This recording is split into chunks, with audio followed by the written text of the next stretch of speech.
All right, students. So we are going to start with a new, fresh chapter today. Chapter number 7, book 2 का class 11th के अंदर chapter number 1 and as such chapter number 7. Chapter name itself says everything about the chapter. Chapter का नाम है redox reactions. How many of you are aware of that what is redox reaction? How many of you are aware of? Yes, go ahead. Correct. So ox and red ये दो word से बना है बच्चा. एक को हम लोग बोलते हैं रिडक्शन और दूसरे को हम लोग बोलते हैं ऑक्सीडेशन. ऐसा रिएक्शन जिसमें साइमल्टेनियसली रिडक्शन और ऑक्सीडेशन हो रहा हो, एक एलिमेंट का रिडक्शन और दूसरे एलिमेंट का ऑक्सीडेशन, तो उसको हम लोग रिडॉक्स रिएक्शंस बोलते हैं. अब ये रिएक्शंस हमारे जीवन के लिए बहुत इंपॉर्टेंट है. मैं आपको बताऊंगा कि हम रिडॉक्स को रिडॉक्स की तरह पढ़ तो लेते हैं, रट तो लेते हैं, but the point is in real life where actually redox is used, right? तो पहले उस चीज को समझते हैं और फिर रिडक्शन और ऑक्सीडेशन को समझने की कोशिश करते हैं. So why redox reactions? तो I don't know if you seen this reaction. देखा, माचिस की तीली को जलाते हैं तो वो माचिस की तीली के ऊपर ब्लैक कलर का या रेड कलर का एक मटेरियल लगा होता है. वो एयर के प्रेजेंस में क्या करता है? कंबशन करता है. तो जितने भी आपके कंबशन रिएक्शंस हैं वो सारे के सारे are the form of redox reaction. देखो, चैप्टर की गहराई को समझो कि ये हमको पढ़ना क्यों जरूरी है, और मैं आपको बताऊंगा कि ये पढ़ना क्यों जरूरी है, राइट? क्योंकि नेक्स्ट आप जो देखोगे इसका application is very very interesting. Is nothing but corrosion. देखा आपने कार्स मूवी में ये एक कैरेक्टर है ना, रस्टी बोलते हैं इसको. हाँ, तो कोरोजन. कोरोजन में क्या होता है? आयरन के ऊपर ऑक्सीजन का अटैक होता है और वो चीज ऑक्साइड में कन्वर्ट हो जाती है. तो हम बोलते हैं आयरन का ऑक्सीडेशन हुआ और ऑक्सीजन का रिडक्शन हुआ. कैसे, क्या, with the course of the chapter आपको वो चीज समझ में आएगी. But what I am trying to tell you is corrosion is a big big big problem in the world of science. पता है ना, आपके जितने भी ब्रिजेस हैं बड़े बड़े, in fact Ellis bridge, Howrah bridge, ये सब लोहे के बने हुए हैं और नदी के अंदर है. तो सोचो, अगर कोई इंजीनियर जो रिडॉक्स के बारे में जानता ही नहीं है वो रस्टिंग को समझ नहीं पाएगा, और जब वो रस्टिंग को समझ ही नहीं पाएगा तो उसको प्रिवेंट करने के मेजर्स कैसे बनाएगा? इतने सालों तक आपके जो ब्रिजेस हैं वो खड़े कैसे रहेंगे? That's the question, right? So इसीलिए रिडॉक्स को पढ़ना जरूरी है. चलो बाकी सब छोड़ो, आपको पता है, आपको पता है आपकी दिल की धड़कन है रिडॉक्स, क्योंकि बैटरीज. हाँ, फोन भाई आपका धड़कन इसके बिना तो आजकल कोई जी नहीं पा रहा है. इसके पीछे जो बैटरी लगी है उसके अंदर जो रिएक्शन हो रहा है वो क्या है? रिडॉक्स रिएक्शन है. एंड ट्रस्ट मी, इस पूरे चैप्टर के ऊपर बेस्ड क्लास 12th के अंदर चैप्टर नंबर 2 लिंक होगा, और वो लिंक जब आप देखोगे तो वो पूरा का पूरा बैटरीज के ऊपर है, सेल्स के ऊपर है कहानी. बट अगर रिडॉक्स क्लियर नहीं होगा तो वो इलेक्ट्रोकेमिस्ट्री चैप्टर आपको समझ नहीं आएगा. अब मैंने यहां पर एक वर्ड यूज किया, क्या है चैप्टर का नाम? हाँ, इलेक्ट्रिसिटी से वर्ड आया इलेक्ट्रो, और केमिस्ट्री से वर्ड आया केमिकल, रिएक्शन से वर्ड आया केमिस्ट्री. तो कौन से chemical reactions can be utilised to produce redox? Perfect. Redox reactions को हम लोग यूज कर सकते हैं to produce electricity. That is what we are going to link in class number 12 in chapter number 2. Perfect है, डन. अच्छा, फिर देखो, फोटोसिंथेसिस नाम सुना है? 10th में बहुत किया भी होगा photosynthesis. That's all redox reactions my dear friend. उसमें रिडक्शन और ऑक्सीडेशन होता है, और उस रिडक्शन और ऑक्सीडेशन से आपके जो प्लांट्स हैं वो ग्रो होते हैं. उन प्लांट्स के ग्रोथ पे आपको फूड मिलता है and then you are able to live. अरे बाकी सब छोड़ो, आप जो सांस लेते हो ना वो भी रिडॉक्स रिएक्शन का ही पार्ट है। रेस्पिरेशन, सेलुलर रेस्पिरेशन जो होता है ना, वो भी रिडॉक्स रिएक्शन का ही पार्ट है। तो माय डियर फ्रेंड, आपके ऑल इन ऑल अगर मैं बात करूं, nearly 95% of the reactions happening in the world of chemistry या in the world of science, they belong to redox reactions। मतलब उनमें किसी एक एलिमेंट का रिडक्शन हो रहा है और दूसरे एलिमेंट का ऑक्सीडेशन हो रहा है। तो my dear friend, with this good note, we now need to understand that what is reduction and oxidation for us. Okay, now talking about कि इसका क्लासिकल डेफिनेशन क्या है। Wow, how we use to define reduction and oxidation classically. तो my dear friend, oxidation और reduction को classically दो elements के respect में डिफाइन किया गया था। पहला एलिमेंट चूज किया गया था, उसका नाम है हाइड्रोजन, और दूसरा एलिमेंट जो चूज किया गया था वो है ऑक्सीजन। ओके, तो किसी भी रिएक्शन के अंदर ऐसा देखा जा रहा था कि ऑक्सीजन या हाइड्रोजन इन्वॉल्व हो रहा है at that time. I am talking way back in 1800s, right? 1850 1860 के around there was a scientist called sir Antony Lavoisier. नाम सुना है? हाँ, पहला लॉ निकालने वाला आदमी। हाँ, he is known as father of modern chemistry. क्या बोलते हैं इसको? Father of modern chemistry, sir Antony Lavoisier. Lavoisier के spelling LAVOISIER, sir Antony Lavoisier. Okay, he is known as father of modern chemistry. तो आज जितनी भी केमिस्ट्री आप पढ़ रहे हो वो इन्हीं की देन है, इन्हीं की सोच थी कि यार ऐसा भी कुछ हो सकता है। अब आधे से ज्यादा लोग तो ऑलरेडी दिमाग में ये सोच रहे हैं कि टाइम मशीन में पीछे जाके इस बंदे को पहले मार दो, तो क्या है, केमिस्ट्री का सफाया हो जाएगा। और वो हो गया तो मेरे प्यारे दोस्त हम लोग बच जाएंगे, बट ऐसा होता नहीं है। हाँ, तो ऐसा ऐसा ऐसा कुछ भी नहीं करना।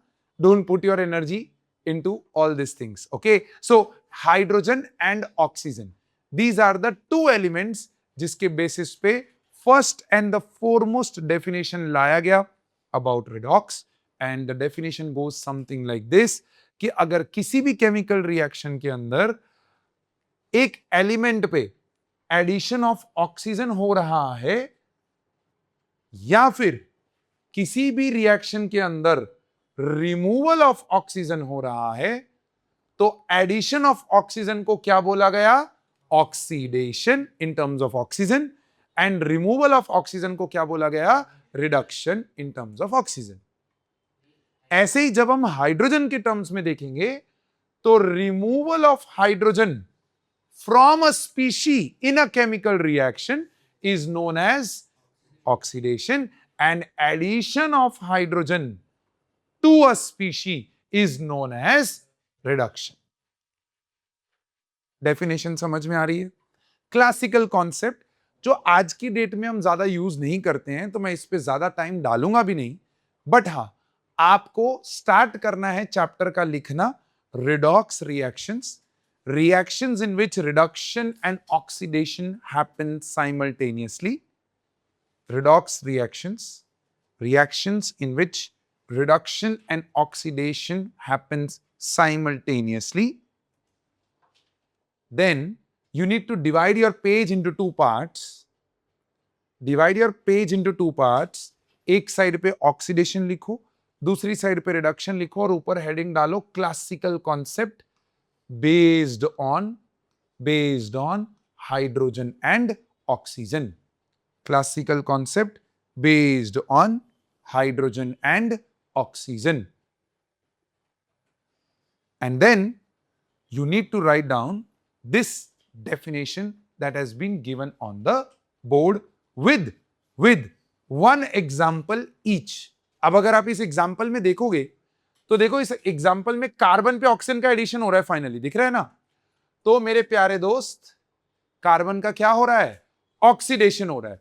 अच्छा, अगर एक का ऑक्सीडेशन हो रहा है ना, तो दूसरा का कंपल्सरीली क्या होना जरूरी है, रिडक्शन। वो अभी आपको मॉडर्न कॉन्सेप्ट में पता चलेगा कि ऐसा क्यों है।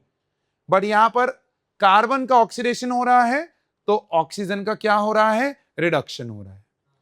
चलो नीचे देखो, एग्जांपल देखो, H2O क्या आपको दिख रहा है, ऑक्सीजन में से हाइड्रोजन का रिमूवल हुआ तो ऑक्सीजन का क्या हो गया, ऑक्सीडेशन हो गया। और देखो हाइड्रोजन का क्या होगा, रिडक्शन होगा। कैसे डिफाइन कर रहे हैं वो अब भी मॉडर्न कॉन्सेप्ट में आपको ये चीज समझ में आएगी। क्लासिकली कुछ चीजें डिफाइन नहीं हो पा रही थी, इसीलिए हम लोगों ने मॉडर्न कॉन्सेप्ट के ऊपर काम किया। बट सर एंटनी लेवेसोर ने सबसे पहले ही आइडेंटिफाई किया था that there are certain reactions around us जिनके अंदर एलिमेंट पे ऑक्सीजन का एडिशन हो रहा है या एलिमेंट से ऑक्सीजन का रिमूवल हो रहा है। वहां से उन्होंने ऑक्सीडेशन टर्म डिफाइन किया था, and then came the term reduction, and then rest is history, right? So please write these classical concepts. All right. So once the classical concept was done, the question was कि भैया हमारे लिए बहुत सारे ऐसे reactions हैं जिसमें hydrogen और ऑक्सीजन तो है ही नहीं। जैसे अगर मैं एक सिंपल सा एग्जांपल लूं तो Na+Cl2 जब ये NaCl बनाता है तो ये भी एक रिडॉक्स रिएक्शन है। ये आज की डेट में प्रूवन है। हां बहुत बढ़िया। With the example of classical concept आप ये चीज को डिफाइन नहीं कर पाओगे कि ये रिडॉक्स है। तो उसी के लिए क्या बनाया गया, मॉडर्न कॉन्सेप्ट बनाया गया। और उस मॉडर्न कॉन्सेप्ट को मेरे प्यारे दोस्त बोला जाता है इलेक्ट्रॉन ट्रांसफर कॉन्सेप्ट। क्या बोलते हैं उसको, electron transfer concept. That is what is there on the board. Same table उसी को कंटिन्यू करोगे, बस बीच में हेडिंग डाल दोगे modern concept, electron transfer concept, है ना। अब बचपन में हमने एक एक्सपेरिमेंट किया हुआ है, मतलब you might have not really done it but book में पढ़ा हुआ है। आई डोंट नो कितने लोगों को ये चीज याद है कि ये मैंने बीकर लिया और उस बीकर के अंदर मैंने कॉपर सल्फेट का सॉल्यूशन बनाया। कॉपर सल्फेट का सॉल्यूशन कौन से कलर का होता है, ब्लू। वाओ। अब इसके अंदर मैंने अगर क्या डाल दिया, मेटल। कौन सा मेटल, जिंक मेटल। याद आया। तो अगर मैंने जिंक मेटल इसके अंदर डाला ना तो मेरे प्यारे दोस्त ये जिंक सल्फेट प्लस क्या बनाएगा, कॉपर। अच्छा अब ये रिएक्शन हो क्यों रहा है, तो हमें 10th में बताया गया है कि because this is more reactive, अरे है ना, and copper is less reactive, तो इसीलिए ये डिस्प्लेसमेंट रिएक्शन होगा। 10th के लेवल पे इतना ही समझाया जा सकता है। But now since you know the electrons, how are electrons there in an atom, तो हम थोड़ा और डीप जाके इस चीज पे बात कर सकते हैं।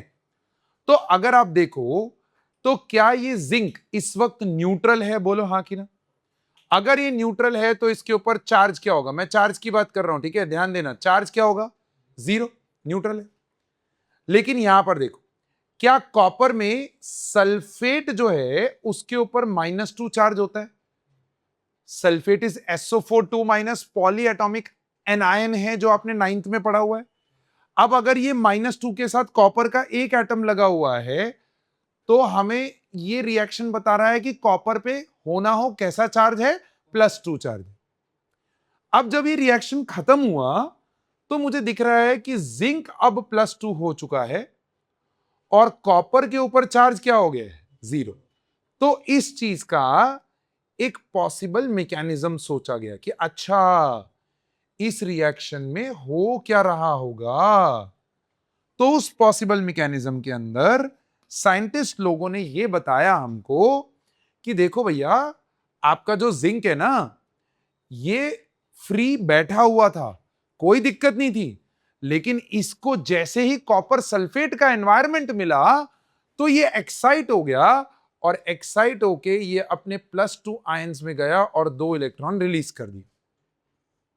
2 इलेक्ट्रॉन क्या कर दिया? रिलीज। तभी तो +2 आएगा ना उस पे। ये 2 इलेक्ट्रॉन्स सॉल्यूशन के अंदर जो कॉपर +2 आयंस थे, ये 2 इलेक्ट्रॉन्स इन 2 कॉपर +2 ने क्या किए? एक्सेप्ट किए और कॉपर +2 किस में कन्वर्ट हो गया? कॉपर में कन्वर्ट हो गया। तो धीरे धीरे आपका ब्लू सॉल्यूशन जो है वो डिसअपियर होना शुरू हो जाएगा और ये जो जिंक रॉड है ना, इसके ऊपर आपको ऐसे ब्राउनिश कलर का कॉपर का लेयर दिखना चालू हो जाएगा, लाइक दैट। कलर डिसअपियर हो गया। क्यों? क्योंकि कलर डिसअपियर इसलिए हुआ क्योंकि सॉल्यूशन कौन से सॉल्यूशन में कन्वर्ट हो गया? Zinc sulphate. अब अगर आप बैकग्राउंड में देखो, क्या एक एटम ने इलेक्ट्रॉन का लॉस किया? बोलो हाँ ना। और क्या दूसरे एटम ने गेन ऑफ इलेक्ट्रॉन किया? Are you with me? Yes. तो साइंटिस्ट लोगों ने बोला कि किसी भी केमिकल रिएक्शन में an element which loses an electron is said to undergo oxidation, and the element which gains an electron is said to undergo reduction. तो एक इलेक्ट्रॉन का ट्रांसफर हुआ from one species to another. अब आप सोचो, zinc को जैसे ही आपने कॉपर सल्फेट सॉल्यूशन में डाला तो जिंक 2 इलेक्ट्रॉन देना चालू कर दिया और कॉपर 2 इलेक्ट्रॉन गेन करना चालू हो गया। ये तभी हुआ जब आपने उसको एनवायरनमेंट दिया। भैया समझने की कोशिश करना, मेरे पास बहुत पैसे हैं, मान लो जस्ट हाइपोथेटिकल सिचुएशन कि मेरे पास बहुत पैसे हैं, तो क्या मैं जो भी बंदा यहां पर आएगा उसको ऐसे पैसे बांटता फिरूंगा क्या? नहीं, मेरे को आप उस एनवायरनमेंट में डालोगे। जैसे कि आपने मेरे को कोई एनजीओ में भेज दिया, या आपने मुझे कोई फंड रेजिंग क्या बोलते हैं फंक्शन में भेज दिया, तो वहां पर आपने मुझे वो एनवायरनमेंट फोर्स किया कि भैया मंजूत साहब आप आए हो यार, हैं 100 करोड़ के मालिक को 1 करोड़ तो देना बनता है यार आपका एज अ डोनेशन। तो I will be giving that 1 crore rupees ना। मैं ऐसे थोड़ी बैठा हूं, गाड़ी से उतरा, ले भाई 1 करोड़ ले जा, ऐसा थोड़ी होता है यार। तो ये जिंक फ्री है, कोई दिक्कत नहीं है इसको। इसको आपने कॉपर सल्फेट सॉल्यूशन में डाला तो ये प्रोसेस स्टार्ट हुआ। अब अगर आप देखो तो क्या मेरे यहां से 2 इलेक्ट्रॉन्स निकले और वो 2 इलेक्ट्रॉन्स ट्रेवल किए टुवर्ड्स कॉपर? बोलो हाँ ना। And flow of electrons is known as electricity. Flow of electrons is known as, 10th में पढ़ा है आपने ये चैप्टर। अब अगर मैं कुछ तिकड़म करूं और जिंक और कॉपर को डायरेक्टली कनेक्ट ना करके मैं इन दोनों को इनडायरेक्ट कनेक्शन में डालूं, जिसमें जिंक इलेक्ट्रॉन देना चाहता है और कॉपर इलेक्ट्रॉन लेना चाहता है, तो क्या मैं इलेक्ट्रॉन्स का फ्लो चालू कर दूंगा from one species to another? और उस इलेक्ट्रॉन के फ्लो में अगर मैं कोई बल्ब या मैं अपना कोई डिवाइस कनेक्ट कर दूं तो क्या वो जगमगाने लग जाएगा? हाँ, that is what is the functioning of the batteries in your phone. आप देखो ना, आप क्या करते हो, आप ये बटन दबाते हो तो ये एक्टिवेट हो जाती है। क्या है ये? What is this? एलईडीज। ये कैसे एक्टिवेट हो रही है? इस बैटरी के अंदर पीछे कुछ ऐसा केमिकल रिएक्शन हो रहा है जिसमें 2 ऐसी स्पीशीज लगा रखी हैं जिसमें एक इलेक्ट्रॉन देना चाहता है और दूसरा इलेक्ट्रॉन लेना। उस ट्रांसफर के दौरान मैंने बीच में अपनी एलईडीज का सर्किट बनाया हुआ है। दैट इज व्हाई आप ये बटन दबाते हो तो स्क्रीन जगमगाती है। This is the base of chapter called electrochemistry, which is your chapter number 2 in your upcoming class 12th, my dear friend. Base यहां से बनेगा। मैं बार बार ये चीज बोल रहा हूं, प्लीज मेक श्योर कि आप इसको मिस आउट ना करें। So out of all this what you have to write down, I will tell you. But क्या ये लॉजिक समझ में आया आपको? तो हमारे साइंटिस्ट लोगों ने बोला भूल जाओ कि हम किसी एलिमेंट के रिस्पेक्ट में ऑक्सीडेशन रिडक्शन डिफाइन कर रहे हैं।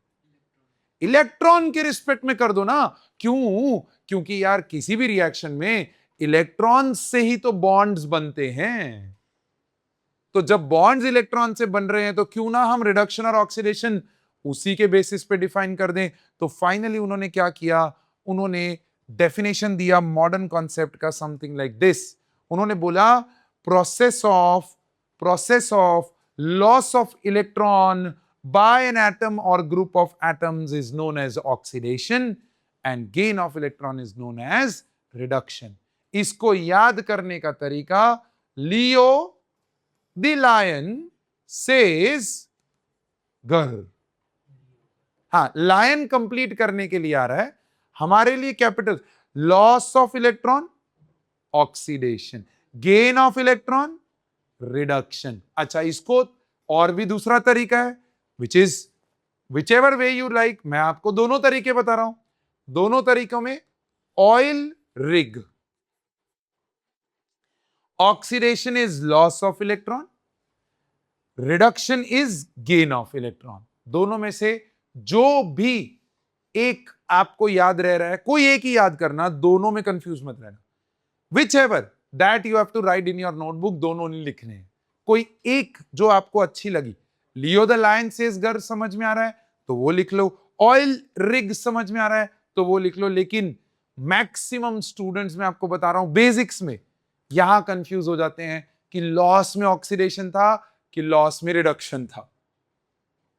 दैट्स वेयर आधा तो चैप्टर वहीं पे आप लोगों का खत्म हो जाता है। चैप्टर नंबर 2 क्लास 12 की बात कर रहा हूं, क्योंकि ये बेसिक 12th में नहीं पढ़ाया जाएगा। वहां पर टीचर एक्सपेक्ट कर रहा है कि यार 11th में इतना तो पढ़ के आना चाहिए तेरे को। रेडॉक्स रिएक्शन पूरा एक चैप्टर पढ़ा है अपने ने। तो मान लो at this stage 3 months down the line in your class 11th you have not done any of the chapter sincerely. तो वो 2 चैप्टर 3 चैप्टर जो भी हमारे खत्म हुए हैं उनको यहां पर होल्ड पे रख दो और यहां से अब एक्टिव होना चालू हो जाओ। वो 3 चैप्टर आपके ओवर द ईयर में वापस कवर हो जाएंगे। वो 3 चैप्टर वापस कवर हो जाएंगे। 2 चैप्टर वो कवर हो जाएंगे। लेकिन अगर आप अभी भी सीरियस नहीं हो रहे हो, then my dear friend your pressure will start to build up. And this pressure क्या है? प्रेशर वॉल्व भी नहीं है हमारे पास जो प्रेशर रिलीज कर सके, और फिर फटेगा cooker. And that cooker of ours is brain. वो किसी दिन एकदम से फटेगा, फिर लोचा। Right? So write down this definition and out of this और है, ठीक है, कोई एक ही लिखनी है आपको बुक के अंदर, choice is yours. All right, so one of the tricks you might have written, oxidation and reduction क्या होता है, बहुत इंपॉर्टेंट है। बट यहां पर एक बहुत बड़ा क्वेश्चन था। क्वेश्चन क्या था उसके लिए मैं वापस एक ब्लैंक स्क्रीन लेता हूं। क्वेश्चन ये था कि सर अगर आप आयोनिक कंपाउंड्स के साथ डील कर रहे हो, please observe, if you are dealing with ionic compounds, how many of you know what are ionic compounds? No. Yes. Compounds which are either donate by sharing. हाँ, so basically compounds in which atoms exchange the electrons, or I would say transfer of electrons from one atom to another atom to form a compound is known as ionic compound. Is this okay? पक्का? और सामने की side पे कौन सा compound होता है इसका ऑपोजिट? कोवैलेंट। यहां परफेक्ट। तो यहां पर आपका एटम्स के बीच में क्या होता है? ट्रांसफर ऑफ इलेक्ट्रॉन्स होता है। तो ये तो क्लियरली दिखेगा अपने को कि जैसे Na+Cl2, मैंने बोला NaCl बनाया, तो आपने बोला सर इसने एक इलेक्ट्रॉन लॉस किया, इसने एक इलेक्ट्रॉन गेन किया, तो सर इन भाई साहब का क्या हो रहा है? ऑक्सीडेशन। और इन भाई साहब का क्या हो रहा है? Reduction.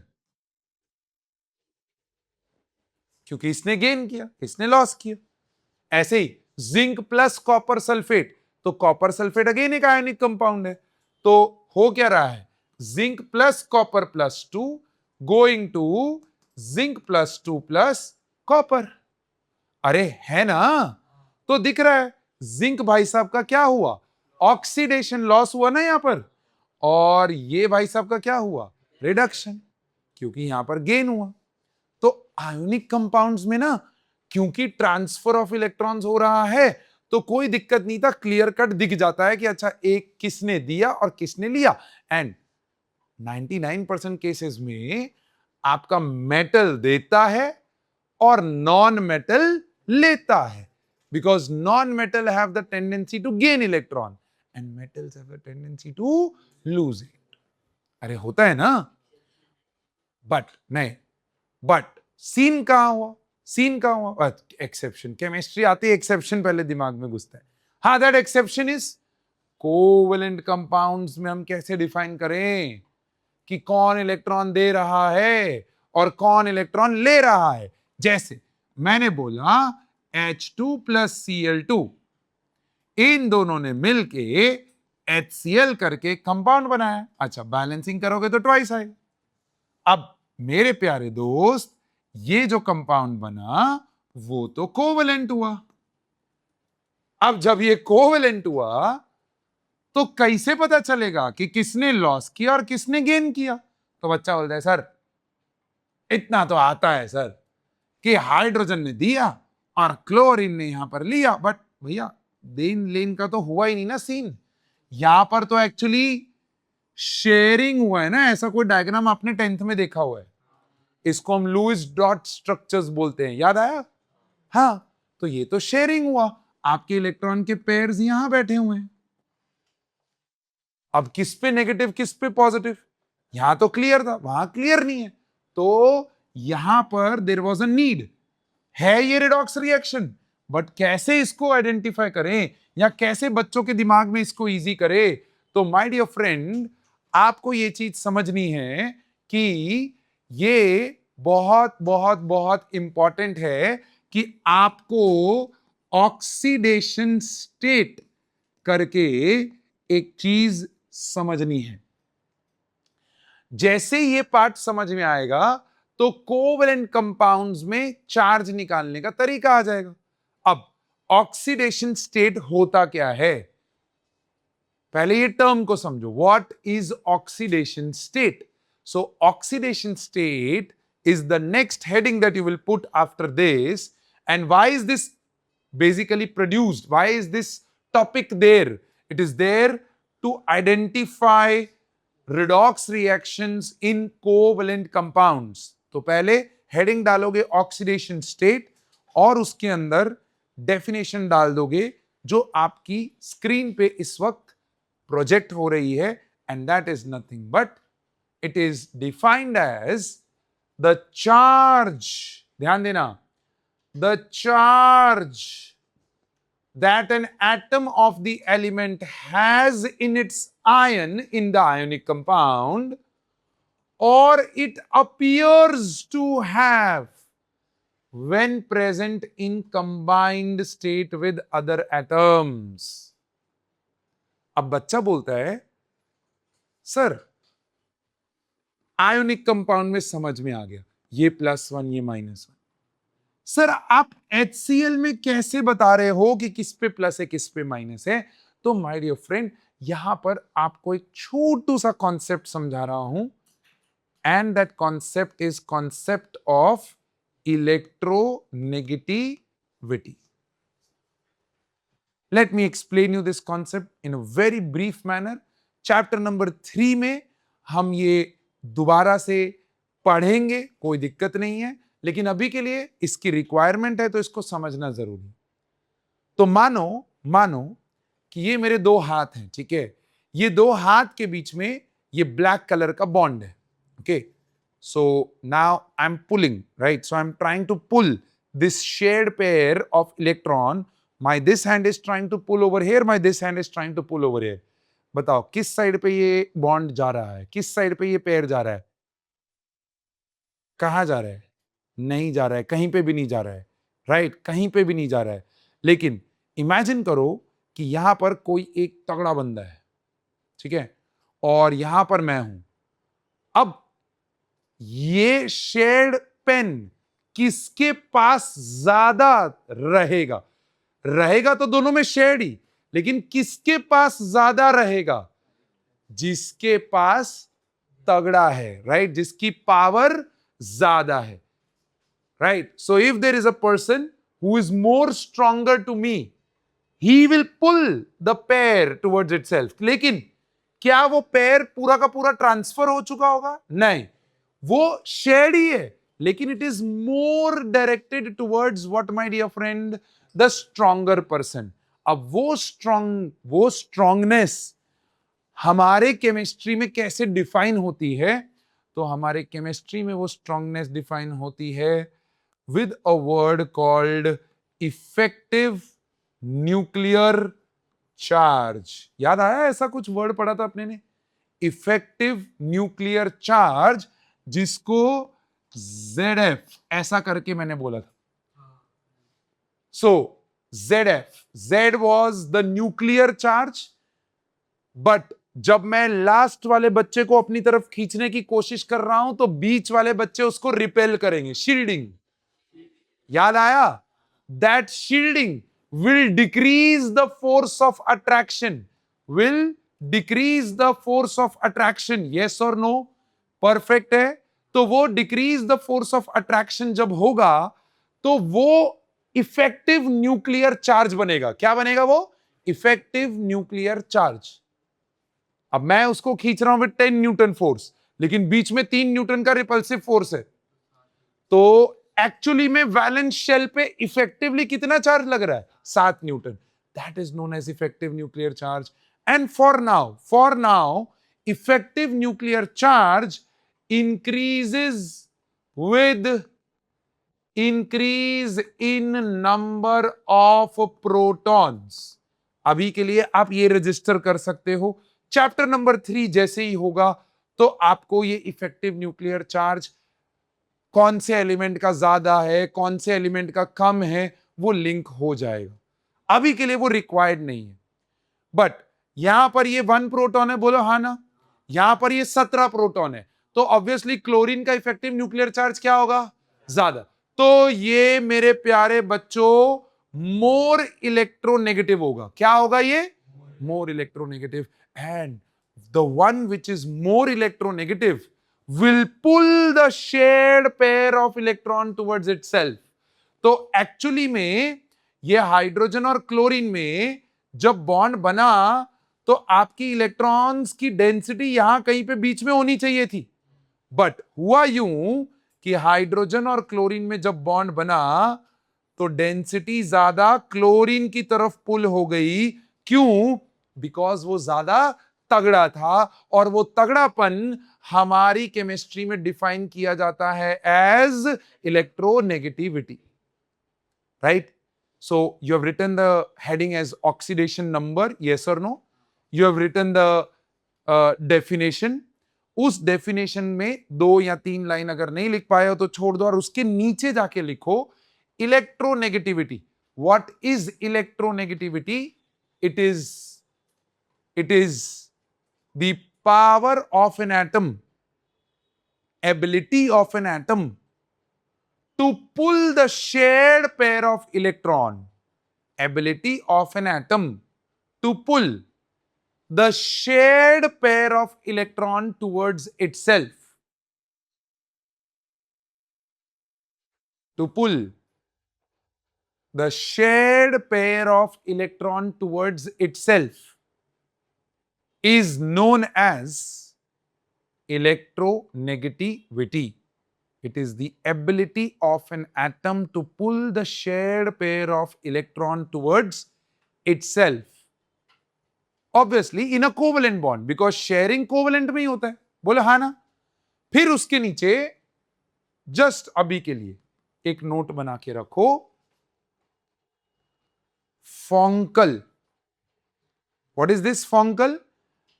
Fluorine is the most electronegative atom of periodic table, उसके बाद ऑक्सीजन आता है, फिर नाइट्रोजन आता है, और फिर क्लोरीन आता है। This is the top 4 elements in terms of electronegativity.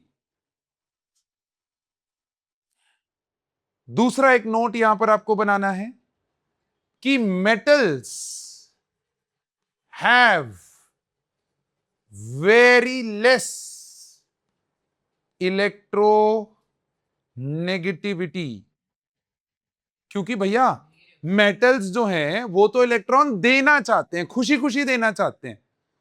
तो कहीं पे भी अगर मेटल की बात चल रही है बॉन्ड में, तो मेरे प्यारे दोस्त उनका इलेक्ट्रोनेगेटिविटी लीस्ट है, और हाईएस्ट में ये 4 है।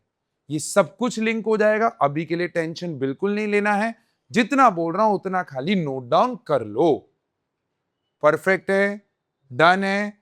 ऑक्सीडेशन स्टेट की डेफिनेशन अगर रह गई है तो प्लीज फटाफट से नोट डाउन करो। Alright, so like we talked about oxidation number, right? What is oxidation number? It is the charge on an charge on an atom. कब? जब वो एक कंपाउंड स्टेट में है। कौन सी स्टेट में है? कंपाउंड स्टेट में है, तभी उसके ऊपर चार्ज आएगा, क्योंकि तभी तो वो कोई ऐसे एटम के साथ बॉन्डेड होगा जिससे या तो वो खींच रहा है या तो वो एटम उससे खींच रहा होगा। अगर एटम ज्यादा इलेक्ट्रोनेगेटिव है तो वो खींच रहा होगा, और अगर ये खुद इलेक्ट्रोनेगेटिव है तो ये खींचेगा। अब जो खींच रहा है उसके ऊपर क्या आएगा? नेगेटिव चार्ज, और जिससे खींच रहा है उस पे क्या आएगा? Positive charge. So that is what we talk just right away about the electronegativity. Is that clear? Perfect hai? All right. So now is the time where we need to discuss, what we need to discuss are the rules to calculate the oxidation state. That should be the heading. Rules to calculate oxidation state. And trust me, my dear friends, this is the basis of class 12th का chapter number 2 called electrochemistry. मैं already ये चीज आपको बता चुका हूं। ये rules अगर आपको clear नहीं हुए तो आप लोग 12th में 100% प्रेशर में जाने वाले चैप्टर नंबर 2 में, almost 14 to 15% of your final exam in class 12th chapter number 2। Okay, तो रूल नंबर 1, यहां पर अगर हम रूल्स की बात करें तो रूल नंबर 1 बहुत बहुत क्रेजी रूल्स हैं। जैसे कि पहला रूल अगर आप देखेंगे आपकी स्क्रीन पे, कि अगर कोई भी एलिमेंट, देखो 118 एलिमेंट है तो 118 एलिमेंट्स के 118 रूल्स नहीं होंगे। हमने क्या किया है? हमने कुछ स्टैंडर्ड सेट ऑफ एलिमेंट्स को पकड़ा जो मोस्ट ऑफ द कंपाउंड्स में दिखते ही दिखते हैं। जैसे अगर मैं आपको एग्जांपल दूं, कोई भी दुनिया का ऐसा कंपाउंड सोचो जिसके अंदर ऑक्सीजन ना हो, ऑलमोस्ट सब में मिलेगा AgCl, परफेक्ट, NaCl सेकंड। इसीलिए देखो रूल बनाया ऑक्सीजन के लिए, रूल बनाया हैलोजेंस के लिए। हैलोजेंस कौन होते हैं? Fluorine, chlorine, bromine, iodine. तो मोस्ट ऑफ द कंपाउंड्स में ये दिखेंगे, राइट? फिर रूल बनाया सल्फर के लिए, रूल बनाया आपके एल्कली मेटल्स और एल्कलाइन अर्थ मेटल्स के लिए। What is alkali metals? Group 1 के जो elements. What is alkaline earth metals? Group 2 के। पीरियोडिक टेबल ध्यान है ना? तो ग्रुप 1 और ग्रुप 2 और फिर ग्रुप 17, इन 3 के रूल्स बना दिए हमने, right? We have made rules for these 3। फिर उसके बाद हमने रूल बना दिया सल्फर के लिए, उसके बाद हमने रूल बना दिया फास्फोरस के लिए, and the work is done. अब आप देखो, सोचो, दुनिया के कंपाउंड्स जिनके अंदर ये तो होंगे ही होंगे, उसके साथ एडिशन में बाकी एलिमेंट्स होंगे। जैसे मैं आपको एक एग्जांपल दूं तो यहां पर मेरे प्यारे दोस्त आपने देखा होगा KMnO4। अब बच्चा बोलता है सर देखो इसका रूल मेरे पास है, इसका रूल भी मेरे पास है, तो बचा क्या? यही ना। तो इसको निकालने का हम मैथमेटिकल एक्सप्रेशन बना देंगे कि भैया oxidation state of K plus oxidation state of manganese plus 4 into oxidation state of oxygen should be equal to 0। Why? Because molecule पे चार्ज क्या है? 0 है। मॉलिक्यूल पे कोई चार्ज नहीं है ना, KMnO4 इज न्यूट्रल। अब मैंने इसका रूल बता दिया, आपको रूल्स बता रहा हूं, 7 रूल बनाएंगे अभी हम। इसका रूल बता दिया, इसका रूल बता दिया, तो अब इन दोनों की ऑक्सीडेशन स्टेट तो आपके पास आ गई ना रूल के हिसाब से। अब मैंने बोला कि इस कंपाउंड में मैंगनीज का क्या होगा, तो बच्चा बोलता सर मैंगनीज का तो कोई रूल ही नहीं था। बट उसके रूल की जरूरत ही नहीं है भैया, इसका है और ओवरऑल चार्ज 0 है, तो इसको x मान के नहीं निकाल सकता हूं मैं? निकाल सकता हूं ना। तो धीरे धीरे हम उसके ऊपर बात करेंगे और आपको समझाएंगे। टेंशन मत लीजिए अगर ये पार्ट अभी आपको समझ नहीं आया, एक बार रूल्स हो जाएंगे तो आप एकदम क्लियर हो जाएगा। तो सबसे पहला रूल, मेरे साथ साथ मेरी पेज को पकड़िएगा। The rule number 1 says oxidation state of all the elements in their elemental form. Now what do you mean by elemental form? What do you mean by elemental form? Elemental form is the standard form of any element at SATP. ओए, SATP condition, SATP का मतलब होता है standard ambient temperature and pressure. Ambient temperature होता है 25 degree Celsius और pressure होता है 1 बार। इस कंडीशन में एक एलिमेंट का जो एग्जिस्टेंस है उसको हम उसका एलिमेंटल फॉर्म बोलते हैं। जैसे फॉर एग्जांपल मैं आपको बोलूं ऑक्सीजन, आपके दिमाग में क्या आता है? O2। मैं बोलूं हाइड्रोजन, आपके दिमाग में क्या आता है? H2। मैं बोलता हूं क्लोरीन, मैं बोलूं sodium, Na, that's it's elemental form. मैं बोलूं आर्गन, Ar। कहानी समझ में आ रही है? ऐसे मैंने बोला सल्फर, तो सल्फर होता है S8 फॉर्म में, ये 10th में पढ़ा है आपने, इसके लूज डॉट स्ट्रक्चर पे भी काम किया 10th में। ऐसे मैं बोलूं फास्फोरस तो P4। ऐसे कुछ कुछ एलिमेंट्स का मैंने यहां पर लिख के रखा हुआ है। टेंशन नहीं लेना है कि आपको सारे एलिमेंटल फॉर्म याद करने हैं, कोई दिक्कत नहीं है। आपको बस इतना जो बेसिक ध्यान रखना है, ऑक्सीजन का O2, ऑक्सीजन का O3, ozone O3, standard state O3, sulphur S8 and phosphorus P4। इसके अलावा halogen Cl2, F2, Br2, I2 के फॉर्म में, एलिमेंटल फॉर्म में एग्जिस्ट करते हैं, राइट। इसके अलावा जितने भी आपके मेटल्स हैं, मेटल्स समझ में आता है?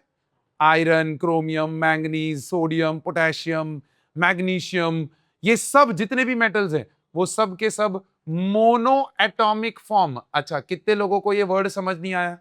Mono atomic form. Mono atomic form का मतलब होता है सोडियम, आयरन, बोल chromium, argon mono atomic form में एग्जिस्ट करते हैं। देख, इसको हम बोलते हैं डायएटॉमिक फॉर्म, इसका भी diatomic, this is triatomic, this is octatomic, this is tetratomic, कि एक मॉलिक्यूल में 4 एटम्स, यहां पर एक ही atom atomic mono atomic form में एग्जिस्ट करते हैं। सो ये कुछ स्टैंडर्ड स्टेट्स आप अपने दिमाग में रखो। बाकी जैसे जैसे एक चैप्टर रिच होता जाएगा, कहीं पे अगर रिक्वायर्ड होगी स्टैंडर्ड स्टेट की तो वो मैं आपको बता दूंगा। आए, मेरे साथ साथ लिख लेना, मैं आपका वेट नहीं करूंगा। You have to write these rules at least once. बाकी रूल्स आपसे कोई पूछने नहीं वाला है कि give the rules of calculation of oxidation state. ये रूल्स का यूज करके हम लोग ऑक्सीडेशन स्टेट्स निकालेंगे। Is that okay? क्लियर है? एलिमेंटल फॉर्म की मैंने यहां पर बात की, यहां पर जितने भी लिस्ट में लिखे हुए हैं वो सारे लिख लो। उसके अलावा S8 लिख लो, उसके अलावा मेटल्स इन जनरल लिख लो, मोनो एटॉमिक फॉर्म N2 आ गया, O2 आ गया, O3 आ गया, P4 हो गया, S8 आ गया। या दीज आर द रिक्वायरमेंट्स। बस मोस्ट ऑफ द रिएक्शंस में ये स्टैंडर्ड स्टेट एलिमेंट्स की जरूरत पड़ेगी, राइट। अब दुनिया का कोई भी केमिकल रिएक्शन जिसमें मैंने ऐसे लिख दिया, देखो बच्चा, ऐसे Na+Cl2 गोज टू समथिंग, ठीक है, NaCl है, आई नो, बट मैंने बोला बताओ इसका ऑक्सीडेशन स्टेट क्या? What is the oxidation state of this sodium? क्या ये अपने एलिमेंटल फॉर्म में है? हाँ, तो इसका ऑक्सीडेशन स्टेट 0। क्लोरीन, क्या ये अपने एलिमेंटल फॉर्म में है? हाँ, तो इसका भी ऑक्सीडेशन स्टेट 0। लेकिन ये दोनों मिलके जब NaCl बनाएंगे तब इन दोनों पे कुछ ऑक्सीडेशन स्टेट आएगा, वो नेक्स्ट अपकमिंग रूल्स में आपको दिखेगा। Stay with me for that. Clear है ये चीज? चलो नेक्स्ट, रूल नंबर 2, कि अगर किसी भी रिएक्शन के अंदर कोई भी आयंस दिख जाए आपको, जैसे मैंने आपको बोल दिया कि भैया Na+ रिएक्ट्स विद Cl-, ऐसा कुछ बोल दिया, तो अब मैंने बोला कि बताओ इसका ऑक्सीडेशन स्टेट क्या है? Because now it is in the ionic form, it is not in the elemental form, it is not in the element, it is in the ionic form। तो मेरे प्यारे दोस्त, सोडियम के ऊपर कितना चार्ज दिख रहा है? +1। तो what ever is the charge on the ion, वही उसका ऑक्सीडेशन स्टेट हो जाता है। So for the ions composed of only 1 atom, the oxidation number is equal to the charge on the ion. Single atom के ऊपर जो charge दिख रहा है वो ही उसका ऑक्सीडेशन स्टेट भी हो जाता है। नहीं नहीं, नॉन मेटल्स के लिए भी देखना, इसका -1 हो जाएगा, chlorine is a non metal तो इसका -1 हो जाएगा, इसका +1 होगा, सोडियम के ऊपर प्लस लिखा है, बट यही अगर मैंने इक्वेशन लिखा होता Na+Cl2 तो इन दोनों का ऑक्सीडेशन स्टेट क्या हो जाता 0 क्योंकि ये दोनों कौन सी स्टेट में चले गए, elemental state. Is that okay? Okay, फिर बात आती है रूल नंबर 3 की। अब मजेदार, अब यहां से रूल कॉम्प्लिकेट होने चालू होंगे। Oxidation state of all the elements of group 1। अब मेरे बच्चे ग्रुप 1 को पहले याद कर लो। ग्रुप 1 होता है ली ना की रब से फरियाद, ली ना की रब से फरियाद, जिसमें ली इज लिथियम, ना इज सोडियम, की इज पोटेशियम, रुबिडियम, आरबी रब इज रुबिडियम, सीजियम एंड नीचे है फ्रांशियम, FR इज फ्रांशियम। जो मैंने बोला वो न्यूमोनिक है याद करने के लिए, बट मैक्सिमम बच्चे क्या करते हैं पता है, न्यूमोनिक याद हो जाता है बिकॉज इंटरेस्टिंग लगता है। लीना की रब से फरियाद, मैं बोल रहा हूं बताओ ग्रुप 1 के एलिमेंट्स कौन, तो बोलता है लीना की रब से फरियाद। मैं बोल रहा हूं भाई एलिमेंट्स के नाम बता, सर ली ना की रब से फरियाद। मैंने बोला पॉज मत दे, एलिमेंट्स के नाम दे, तो निमोनिक्स याद हो जाते हैं। तो जितनी बार भी निमोनिक्स बोलो उतनी बार एलिमेंट्स के नाम बोलने ही बोलने हैं, कसम खा लो, कसम खा लो, अग्नि के ऊपर हाथ रख के कसम खा लो कि मैं कसम खाता हूं कि मैं जितनी बार निमोनिक बोलूंगा उतनी बार मैं एलिमेंट्स के नाम बोलूंगा, विच आई विल ऑलवेज डू। मैं जब भी बोलूंगा ग्रुप 1 के एलिमेंट, ली ना की रब से फरियाद, lithium, sodium, potassium, rubidium, caesium, francium, मैं हर बार बोलूंगा। अब ये वाले जितने भी एलिमेंट्स हैं, ध्यान से सुनना, ये जितने भी एलिमेंट्स हैं, ये जब अपने एलिमेंटल फॉर्म में हैं तो 0 ऑक्सीडेशन स्टेट, लेकिन ये दुनिया का कोई भी कंपाउंड बनाए, कोई भी, तो इनका ऑक्सीडेशन स्टेट क्या हो जाएगा, +1। इनका ऑक्सीडेशन स्टेट क्या हो जाएगा, +1। दुनिया का कोई भी कंपाउंड है, सपोज मैंने बोला NaCl, तो सोडियम का आंखें बंद करके लिख दो +1 क्योंकि वो कंपाउंड फॉर्म में चला गया।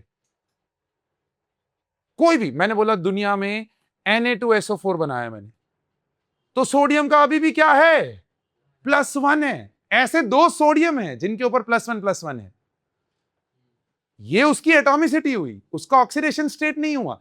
बच्चे यहां पर लिख के आते हैं सर सोडियम +2, मैं बोलता हूं क्यों, सर सोडियम 2 थे ना। अबे what is oxidation state, it is the charge on an atom, charge on single atom.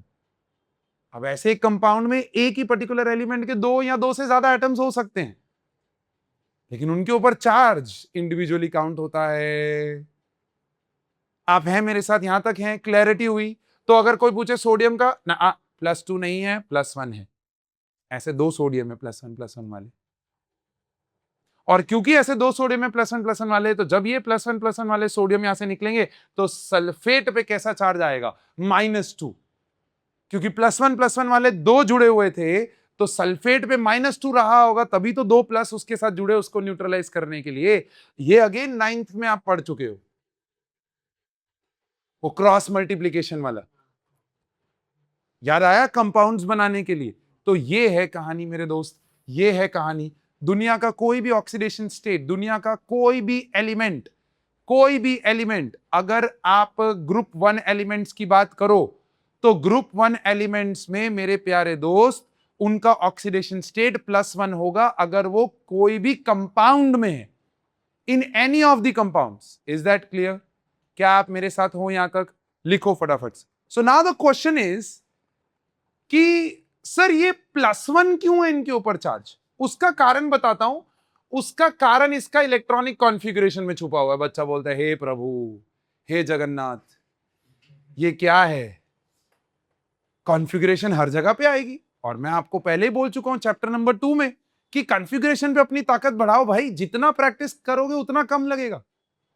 अब देखो सोडियम 11 है, बोलो हाँ कि ना। अब 11 मतलब नियॉन, नियॉन पे 10 हो जाता है ना, तो 2s2 2p6, और 3s1। अब अगर आप देखो, ये अगर अपना एक इलेक्ट्रॉन किसी को दे दे तो क्या ये इनर्ट गैस कॉन्फ़िगरेशन पे पहुंच जा रहे हैं? हाँ, नोबल गैस पे पहुंच जा रहे हैं। इसीलिए ये लोग एक इलेक्ट्रॉन से ज्यादा किसी को दे सकते ही नहीं है, और इसीलिए इनके ऊपर चार्ज +1 आता है। अब अगर आप देखो, बच्चा बोलेगा सर ये तो आपने सोडियम बोला, सर लिथियम को भी देख लो ना, एटॉमिक नंबर 3 है। मेरे प्यारे दोस्त, क्या वो हीलियम 2s1 होगा?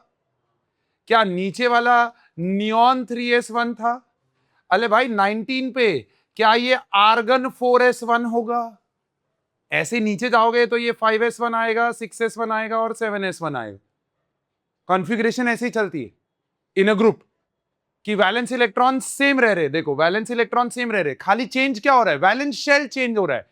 ये सेकंड वैलेंस शेल था, ये थर्ड है, ये फोर्थ है, ये फिफ्थ है, ये सिक्स्थ है, और ये सेवेंथ वैलेंस शेल के अंदर है। अब आपको समझना है ये चीज, ये समझना है। ये ग्रुप 1 की बात हुई।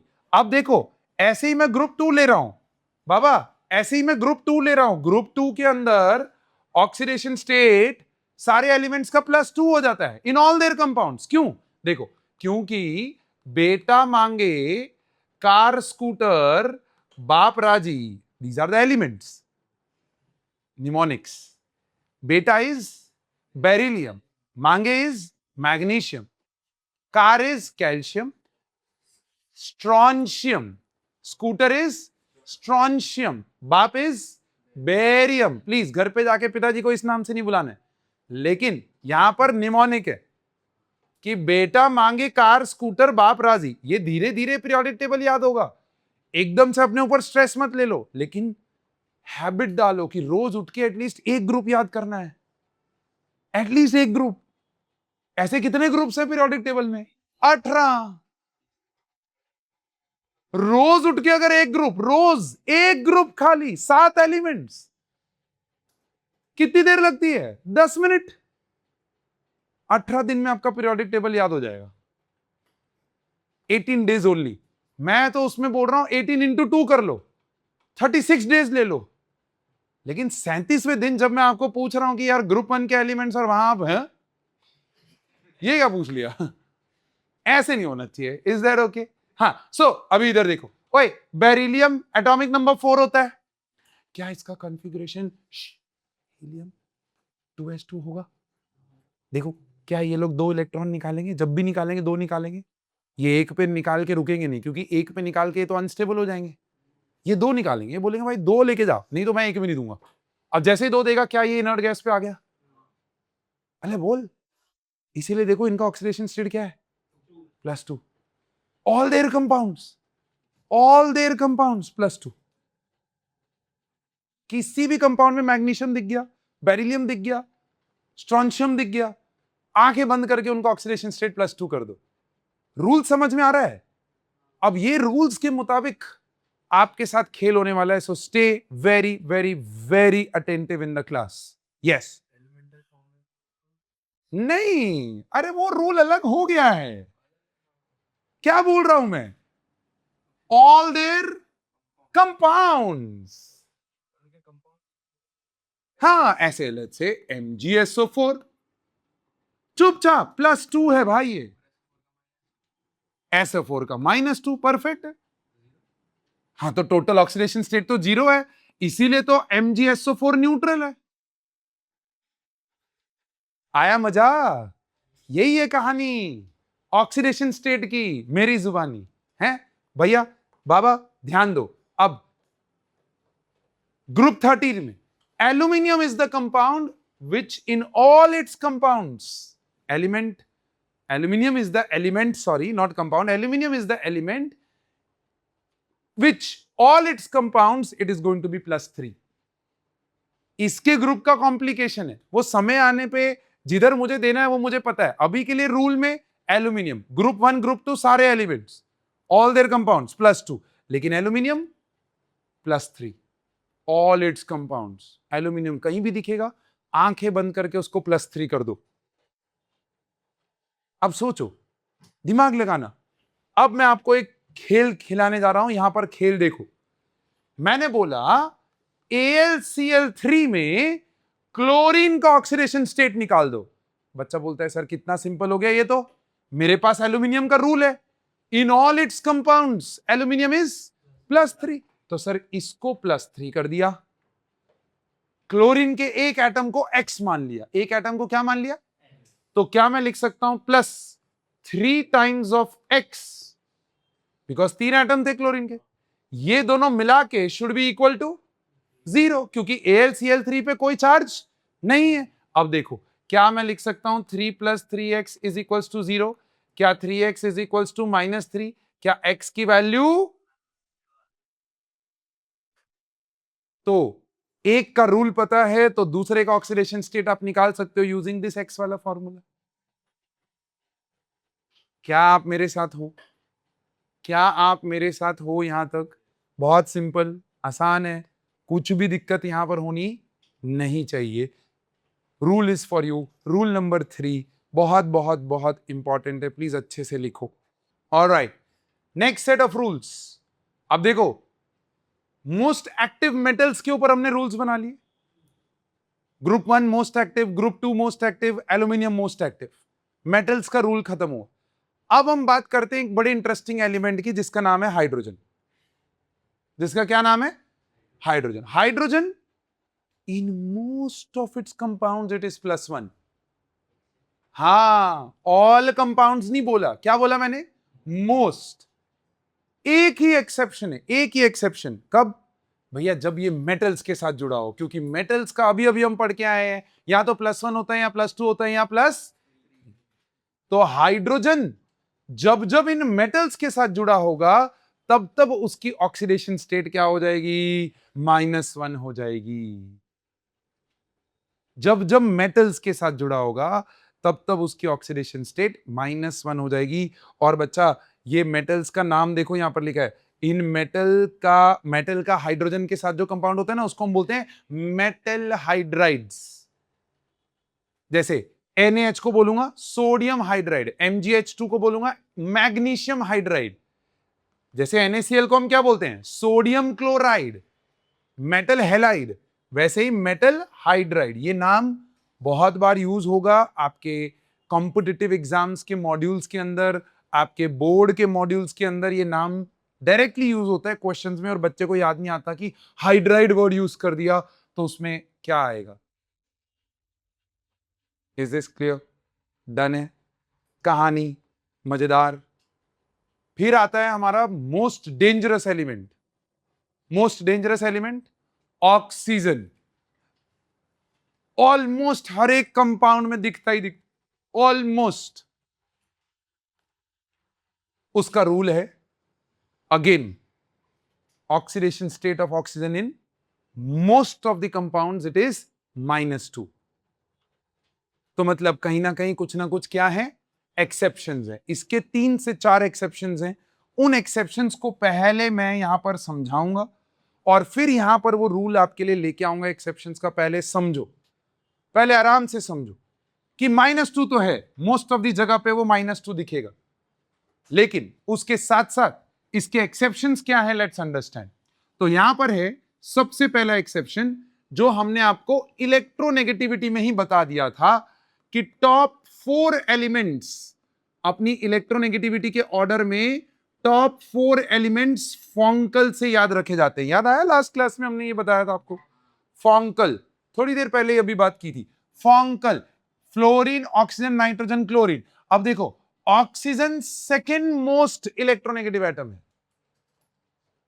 तो ये जिसके साथ भी जुड़ेगा वहां से खींचने ही वाला है, except one element and that is fluorine. That's the exception number 1 कि जब जब ऑक्सीजन 2 फ्लोरीन से जुड़ा हो, अब देखो सिंगल ऑक्सीजन 2 फ्लोरीन से जुड़ा है तो ये दोनों फ्लोरीन यहां से खींच रहे हैं, तो इसके ऊपर कैसा चार्ज आ जाएगा?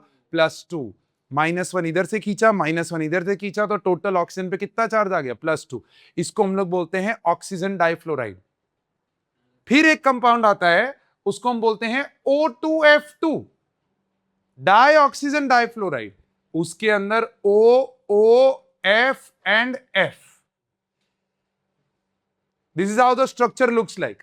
अब अगर आप देखो फ्लोरीन यहां से खींच रहा है एक बार, तो इस ऑक्सीजन पे -1 +1 चार्ज आएगा, ले बोल। और ये ऑक्सीजन से तो खींच नहीं पाएगा क्योंकि दोनों बराबर हो गए। यहां पर फ्लोरीन खींच रहा है तो इसके ऊपर भी +1 है, तो ऑक्सीजन एटम के ऊपर कितना चार्ज आ रहा है? +1 एटम पे +1।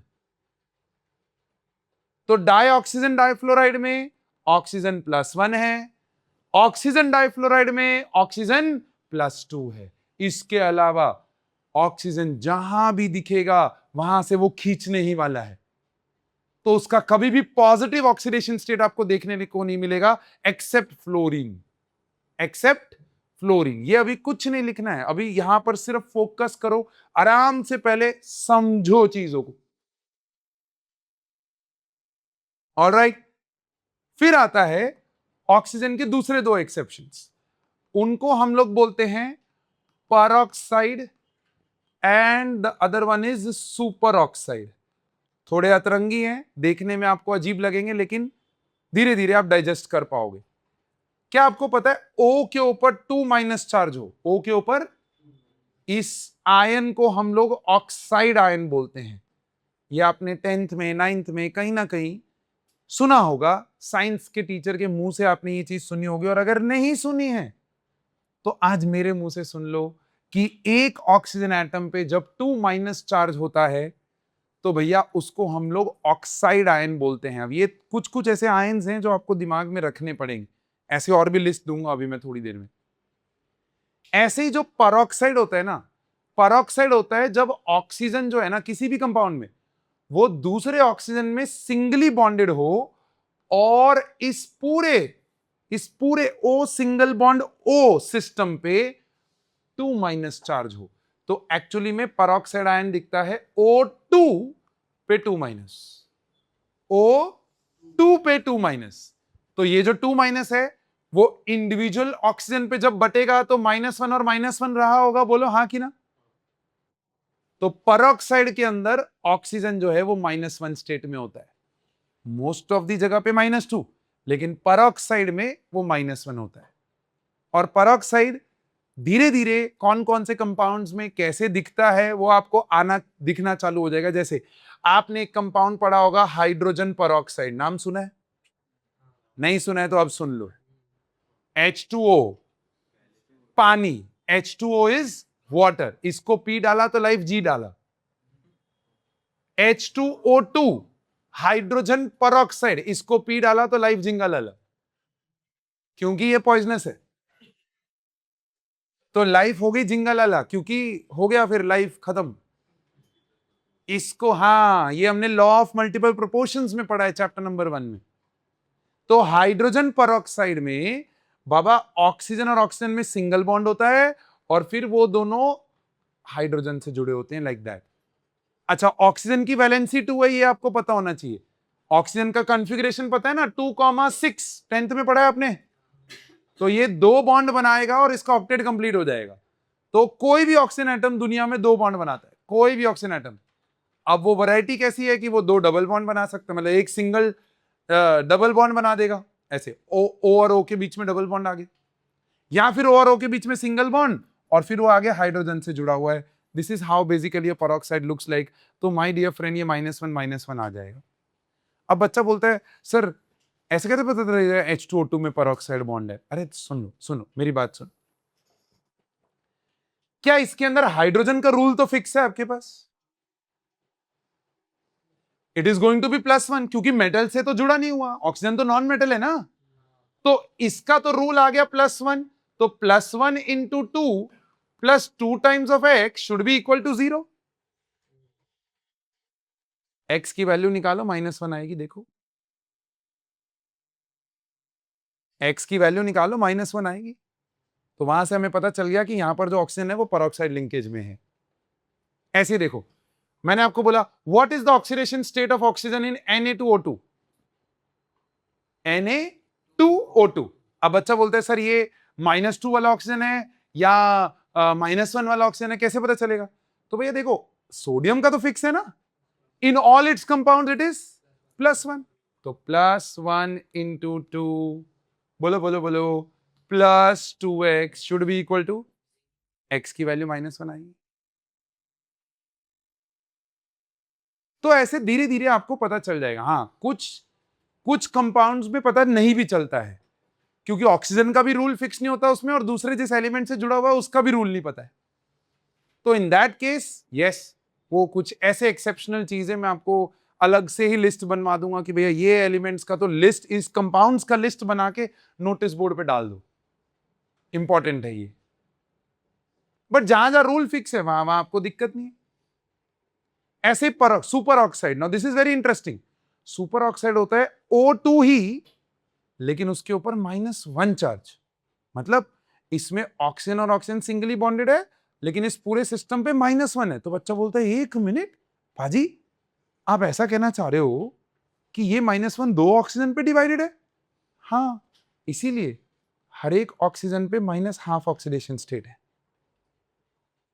हर एक ऑक्सीजन पे -½ क्योंकि ये -1 दो में डिवाइडेड है, ये -2 दो में डिवाइडेड था, -1 डिवाइड बाय 2 किया, ये डिवाइडेड 2 बाय, तो -½ सुपर ऑक्साइड। ये सुपर ऑक्साइड सिर्फ और सिर्फ हैवियर मेटल्स के अंदर ही दिखता है, जैसे पोटेशियम हो गया, रुबिडियम हो गया। जैसे देखो, potassium super oxide KO2 formula होता है। अब मुझे बताओ, क्या पोटेशियम का रूल फिक्स है अपने पास? क्या ये लीना की रब से फरियाद का एलिमेंट है? बोलो हाँ कि ना। क्या इसका रूल फिक्स है +1? है ना। तो इसको +1 करके +2x करके क्या मैं इसको 0 बोल सकता हूं? क्या x की वैल्यू -½ आ रही है? देख लो, चेक कर लो। और इसका स्ट्रक्चर कैसा दिखता है? KOOS। So this oxygen is basically divided like this with potassium। ऐसा एक स्ट्रक्चर होता है सुपर ऑक्साइड का। वेरी अनस्टेबल कंपाउंड्स, इनको आप स्टोर नहीं कर सकते हो। परऑक्साइड को भी स्टोर करने के लिए स्पेशल प्रोविजंस बनानी पड़ती है, नहीं तो तुरंत वो ब्रेक डाउन हो जाएगा। क्यों? क्योंकि ये ऑक्सीजन की स्टेबल ऑक्सीडेशन स्टेट नहीं है, उसकी स्टेबल ऑक्सीडेशन स्टेट क्या है? -2।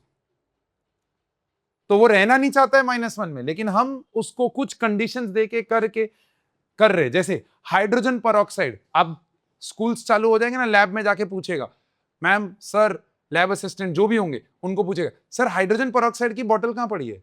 ऐसा तो वो बताएगा, वो कोने में जा, वहां पर ना ऐसे कबर्ड होगा डार्क कलर का, उस डार्क कलर के कबर्ड के अंदर कॉर्नर में एक बोतल पड़ी होगी हाइड्रोजन परऑक्साइड। क्यों ऐसा? हाँ, लाइट से डिकम्पोज होना चालू हो जाता है। उसको हल्का सा लाइट मिलेगा, वो डिकम्पोज हो जाएगा इनटू वाटर एंड ऑक्सीजन। क्यों? क्योंकि ये स्टेबल ऑक्सीडेशन स्टेट है ही नहीं। उसको स्टोर करने के लिए स्पेशल बॉटल्स बनती हैं, डार्क कलर की बॉटल्स होती हैं, they are lined with wax, ताकि अंदर सनलाइट ना जाए। और क्यों वो करना पड़ता है, उसका कारण अब मैंने आपको दे दिया। It is because of the oxidation state of oxygen in that compound. So with this my dear friend, आपके 4 exceptions of oxygen would look something like this on the board. तो ये थे rules for hydrogen, oxygen, metals, active metals. अब बचे हमारे halogens. भैया that's your rule number next, rule for halogens in all its compounds. Halogens में fluorine की बात कर रहा हूं मैं पहले। Fluorine has oxidation number of -1। ऐसा क्यों? सबसे खींचेगा। क्यों खींचेगा? मोस्ट इलेक्ट्रोनेगेटिव, जिसके साथ जुड़ा वहां से खींच ही लेगा। और खींचना पॉसिबल इसके लिए सिर्फ एक ही बार है। अच्छा, वो बच्चा बोलता है सर जस्टिफाई करो, ये एक ही बार क्यों खींचता है, 2 बार क्यों नहीं खींचता? अबे क्योंकि सिंगल बॉन्ड नहीं बना सकता है भैया। फ्लोरीन इज 9 ना।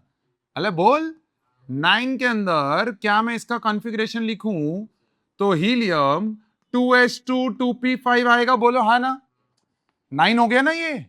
अब अगर आप ऑर्बिटल डायग्राम बनाओ तो 2 यहां, 5 यहां, तो देखो एक ही इलेक्ट्रॉन तो अनपेयर्ड बचा, जिसके साथ वो दूसरा वाला आके अपना पेयर बनाएगा और सिंगल बॉन्ड बना लेगा। तो फ्लोरीन हमेशा सिंगल बॉन्ड ही बनाता है, और क्योंकि वो सिंगल बॉन्ड बनाता है तो वो एक ही बार खींच सकता है और उसके ऊपर -1 स्टेट आएगा। दुनिया का कोई भी compound containing fluorine has oxidation state -1।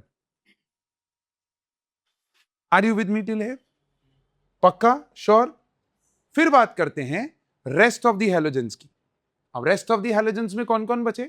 Chlorine, bromine, iodine. देखो ऐसे, इसको ऐसे याद रखेंगे। फिर कल बाहर आई आंटी। अरे तेरी तो अरे एस्टेटिन ना, आंटी, एस्टेटिन, आंटी रेडियो एक्टिव है, बहुत ज्यादा रेडियो एक्टिव है, इसीलिए उसको हम कोई ट्रेंड में इंक्लूड नहीं करते हैं। तो फिर कल बाहर आई पे हम छोड़ देते हैं, बट अदरवाइज इसके नीचे आंटी भी है, बट आंटी बहुत रेडियो एक्टिव है। Is this clear? अच्छा अब जरा देखो, अब मजा बहुत क्रेजी हो जाने वाला है, क्योंकि एटॉमिक नंबर 17 पे और 17 के बाद वाले एलिमेंट्स पे खेल गजब हो जाता है। तो पहले मैं 17 का खेल समझाता हूं। क्या 17 के खेल में नियॉन होगा और यहां पर आएगा 3s2 3p5। देखो ये 10 था, बोलो हाँ ना? 10 के बाद 7 और भर दिए, तो क्या ये 17 हो गया? अब जरा देखो 3s2 में अगर मैंने 2 इलेक्ट्रॉन भरे और 3p5 में मैंने 5 इलेक्ट्रॉन भरे, तो इसके पास भी एक ही अनपेड इलेक्ट्रॉन बचा है ना? अब एक अनपेड इलेक्ट्रॉन इसके साथ when element less electronegative than chlorine bonds with it, then its oxidation state is -1। क्यों? क्योंकि वो उस एलिमेंट के साथ जुड़ के खींच लेने वाला है। बट जैसे ही इससे ज्यादा इलेक्ट्रोनेगेटिव एलिमेंट आएगा, देखो मैं हर चीज आपको लिख के दूंगा, टेंशन बिल्कुल मत लो, मैं हर चीज आपको लिख के दूंगा। पहले यहां समझो, कॉन्सेप्ट समझो कि अगर हाइड्रोजन क्लोरीन से बॉन्ड करने आया है तो क्लोरीन मोर इलेक्ट्रोनेगेटिव है मेरे दोस्त। तो इन दोनों के बीच में जो सिंगल बॉन्ड बनेगा ना, उसमें क्लोरीन खींचेगा क्लोरीन पे -1 और इस पे क्या आएगा? +1। बट खेल समझो, खेल है जब इसके साथ ऑक्सीजन बॉन्ड करने आया। कौन बॉन्ड करने आया? अब ऑक्सीजन अगर आपको याद हो, फॉन्कल, यस और नो, क्या ऑक्सीजन क्लोरीन से ज्यादा इलेक्ट्रोनेगेटिव हुआ? अब खुद सोचो, दिमाग लगाओ कि अगर आपसे ज्यादा पावरफुल आदमी आपको पंच करने आ रहा है, आपसे कम पावरफुल आदमी आ रहा है, तो आप खड़े रहते हो, आप बोलते हो आजा देख लो,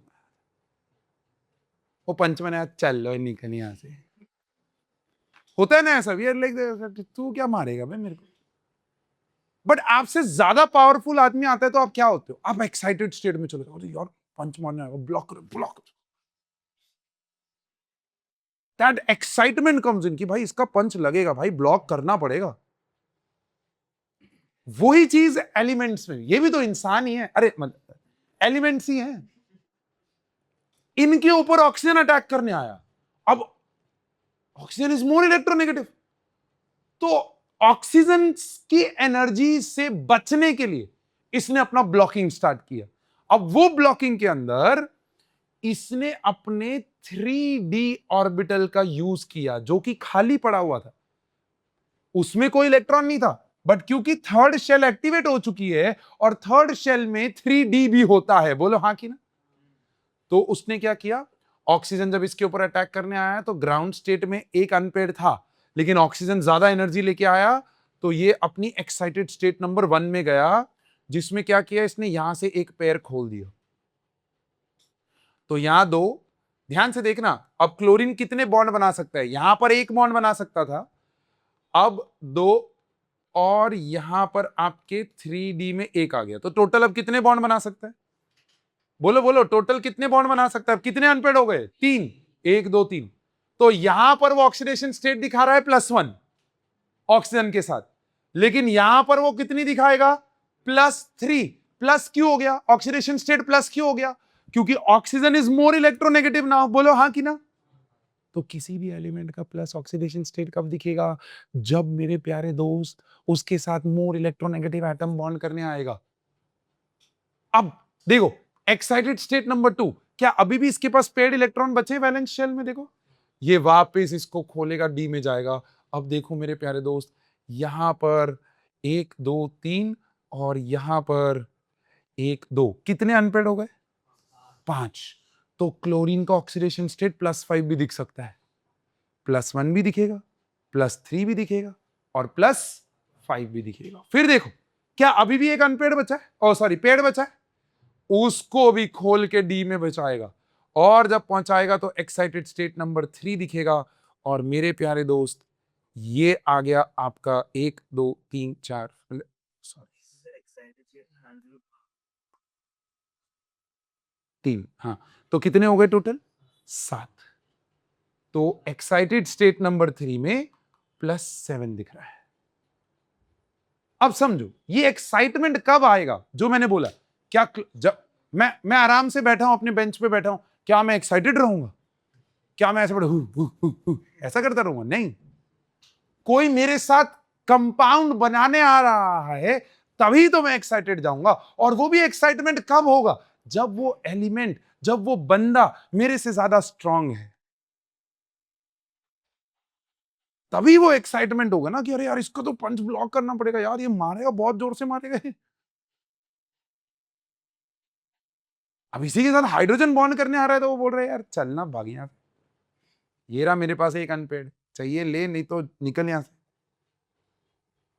तो हाइड्रोजन के साथ HCl ही दिखेगा, लेकिन क्लोरीन के साथ ClO भी दिखेगा। देखो, +1, क्लोरीन के साथ Cl, दिस इज ClO2-, एक मिनट में ये चेक कर लूं। So this is X-4 equal to -1, ये +3 आएगा, ClO3, ये +3 आएगा, ClO2 minus, ClO minus, ClO2 minus, ClO3 minus, ClO4 minus. Check, देखो, क्लोरीन यहां पर आएगा +1 स्टेट, यहां पर आएगा +3 स्टेट, यहां पर आएगा +5 स्टेट और यहां पर आएगा +7। एक्स वाला फॉर्मूला लगा लो, हो जाएगा। देखो यहां पर, देखो ClO माइनस में बता रहा हूं, देखो क्या ये चीज -2 है, वो अपने को पता है। मोस्ट ऑफ द कंपाउंड्स में ये -2 है, जब तक एक्सेप्शन नहीं है तब तक आपको पता चल ही जाएगा कि ये -2 है, तो ये x हो गया, ये x हो गया, इसको x -2 should be equal to -1, क्योंकि अब मॉलिक्यूल पे -1 चार्ज है, 0 नहीं है, अब -1 है, तो क्या बोलो, x इज इक्वल टू -1 + 2, तो क्या आ जाएगा? ऐसे देखो, ClO3 माइनस, क्या ये चीज x और ये चीज -2 है? बोलो हाँ ना। क्या ये चीज x plus -2 into 3 equal to -1 आना चाहिए? क्या x -6 should be equal to -1? क्या x की वैल्यू +5 आएगी? बोलो हाँ कि ना। ये रहा +5, ClO3 माइनस। ऐसे ClO4 माइनस में आप ओरल कैलकुलेशन है, कर लो, x -8, क्योंकि -2 इंटू 4 हो जाएगा, शुड बी इक्वल टू -1, तो x इज इक्वल टू +7। तो क्लोरीन जो है वो ऑक्सीजन के साथ इतनी वैरायटी में ऑक्सीडेशन स्टेट दिखा सकता है, वो +1 भी हो सकता है, +3, +5, +7 तक जा सकता है। लेकिन क्या +7 के ऊपर क्लोरीन कोई कंपाउंड में दिखे तो सही है? नहीं, क्योंकि +7 से ज्यादा उसके पास इलेक्ट्रॉन ही नहीं है भैया। तो मतलब आपने कैलकुलेशन करने में कुछ गड़बड़ मार दी है, not possible. So chlorine, bromine, iodine in most of the compounds have oxidation state -1 when they are bonded to less electronegative atom. Exception में आएगा when they are bonded to more electronegative atom, then my dear friend their oxidation state goes +1, +3, +5, +7. और ये क्यों होता है? उसका कारण मैंने आपको यहां पर बताया, it is due to the oxidation states का, सॉरी, इलेक्ट्रॉन्स का excitation into valence empty D orbital. ये जो मैं बोल रहा हूं ध्यान से सुनना, excitation of the electron in the valence D orbital, because वो एम्प्टी पड़ा हुआ था, तो ऑक्सीजन की एनर्जी से बचने के लिए क्लोरीन ने अपने एक्साइटेड स्टेट्स दिखाए कि भैया ऑक्सीजन तू शांत हो जा, मेरे पास इतनी सारी वैरायटी है, तू टेंशन मत ले, तेरे को मैं शांत कर दूंगा। ऐसे ही सोचो, थिंक अबाउट इट, ऐसे ही सोचना, अगर मैंने आपको बोला, अगर मैंने आपको बोला सल्फर, वो मैं 7th रूल आपको लिखा रहा हूं, अगर मैंने बोला सल्फर, सल्फर का एटॉमिक नंबर क्या होता है, चलो बता। 8 बोलो। Atomic number 16। एटॉमिक नंबर, अगर कॉन्फ़िगरेशन लिखने जाऊंगा तो क्या ये नियॉन 10 एंड 3s2 3p4 दिखेगा? बोलो 6 और 10 16 हो गए। क्या इसके पास भी 3D एम्प्टी पड़ा हुआ है? तो अगर ये 3D एम्प्टी पड़ा हुआ है तो जब इससे ज्यादा इलेक्ट्रोनेगेटिव एटम इससे बॉन्ड करने आएगा तो 3s2 3p4 ऐसा दिखता है कि नहीं दिखता है? बोलो हाँ कि ना।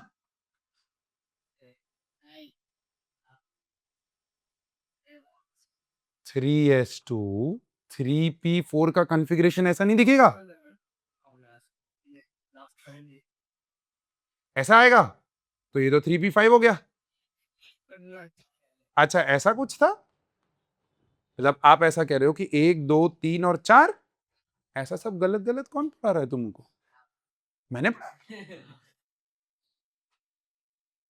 ये कौन सा रूल था फिर? बहुत बढ़िया, सुपर। सो 3s2 3p4 3s2 3p4 ऐसा दिखेगा। अब देखो ग्राउंड स्टेट में क्या इसके पास 2 अनपेड है? ग्राउंड स्टेट में इसके पास, तो क्या ये +2 ऑक्सीडेशन स्टेट दिखाएगा ऑक्सीजन के साथ? हां कि ना? अब क्या ऑक्सीजन को स्टेबलाइज करने के लिए 3D में एक और ओपन होगा यहां पर, तो एक और ओपन होगा तो 1 2 3 और 4 अनपेड हो जाएंगे, तो क्या +4 दिखेगा? बोलो हां कि ना। और फिर एक और अनपेड है यहां से और खुलेगा तो 1 2 3 4 5 और 6, तो क्या +6 दिखेगा? अब मैं आपको एक ट्रिक देने जा रहा हूं, उस ट्रिक को ध्यान से बढ़िया से एकदम मजेदार तरीके से समझ लो, क्योंकि अगर वो समझ में आ गई, मैं आपको बता रहा हूं आपकी इनऑर्गेनिक केमिस्ट्री मैजिकल हो जाएगी। ये ट्रिक को अच्छे से समझो, इनऑर्गेनिक केमिस्ट्री बहुत मजेदार हो जाएगी। ट्रिक इज कि आपके जो 15th 16th और 17th ग्रुप है, अच्छा ग्रुप बता देता हूं, फ्लोरीन के नीचे क्लोरीन, ऑक्सीजन के नीचे सल्फर और नाइट्रोजन के नीचे फास्फोरस। अच्छा हमें इन्हीं एलिमेंट्स की जरूरत पड़ेगी, इसके नीचे वाले एलिमेंट्स की अभी जरूरत नहीं है, वो जब जरूरत होगी मैं आपको बता दूंगा। यहां मैंने ऑलरेडी बता दिया, फिर कल बाहर आई aunty. This is O sulphur sells 10 pots, this is Nana Patekar Aishwarya सब बिंदास, याद करवाएंगे उसकी टेंशन मत लो। लेकिन अभी के लिए 15th ग्रुप 16th ग्रुप और 17th ग्रुप, उस ग्रुप में फ्लोरीन के नीचे क्लोरीन, ऑक्सीजन के नीचे सल्फर, नाइट्रोजन के नीचे फास्फोरस। इसका एटॉमिक नंबर 15, इसका एटॉमिक नंबर 16, इसका एटॉमिक नंबर 17। अब खेल ये है, ट्रिक ये है, ध्यान से समझना। द ट्रिक इज कि इनकी ऑक्सीडेशन स्टेट क्या क्या हो सकती है, तो उसका ट्रिक आपको देने जा रहा हूं कि minimum oxidation state, minimum positive oxidation state is equal to the number of unpaired electrons in valence shell। Minimum oxidation state का ट्रिक हुआ इन दीज एलिमेंट्स, बताएंगे आपको, सबर रखो। और मैक्सिमम ऑक्सीडेशन स्टेट इनका होता है sum of electrons in ns electrons and np electrons। Let me explain you this। Phosphorus atomic number 15, तो क्या ये नियॉन 3s2 3p3 होगा? बोलो हाँ ना। इसके अंदर 3 अनपेड इलेक्ट्रॉन्स होंगे? बोलो हाँ कि ना। तो इन भाई साहब का मिनिमम ऑक्सीडेशन स्टेट क्या हो जाएगा? +3 बाबा +3। और इनका मैक्सिमम ऑक्सीडेशन स्टेट 2 + 3 + 5। ये 2 ऑक्सीडेशन स्टेट आपका फास्फोरस दिखा सकता है। फिर देखो सल्फर नियॉन 3s2 3p4, क्या इसके अंदर 2 अनपेड इलेक्ट्रॉन्स? बोलो हाँ कि ना। तो क्या इसका मिनिमम ऑक्सीडेशन स्टेट +2 आ जाएगा, और इसका मैक्सिमम 2 + 4 क्या आएगा? +6। अब देखो +2 और +4, +2 और +6 में बीच में 2 यूनिट पे +4 भी है, बोलो है? 2 यूनिट से बढ़ाने हैं आपको मैक्सिमम ऑक्सीडेशन स्टेट तक। सो +2 के बाद +4 के बाद +6, ये सल्फर की पॉसिबल ऑक्सीडेशन स्टेट्स है। ऐसे देखो, क्लोरीन का भी अभी निकाला था ना, ये थी ना क्लोरीन +3 +1। अब देखो +1 +3 +5 +7, डायग्राम ना भी पता हो, कॉन्फ़िगरेशन अगर आपको आती है तो क्या आपको पता है this is neon 3s2 3p5, बोलो हाँ ना, बोलो। क्या इसका नंबर ऑफ अनपेड इलेक्ट्रॉन्स 1, तो क्या इसका मिनिमम ऑक्सीडेशन स्टेट +1 हो जाएगा?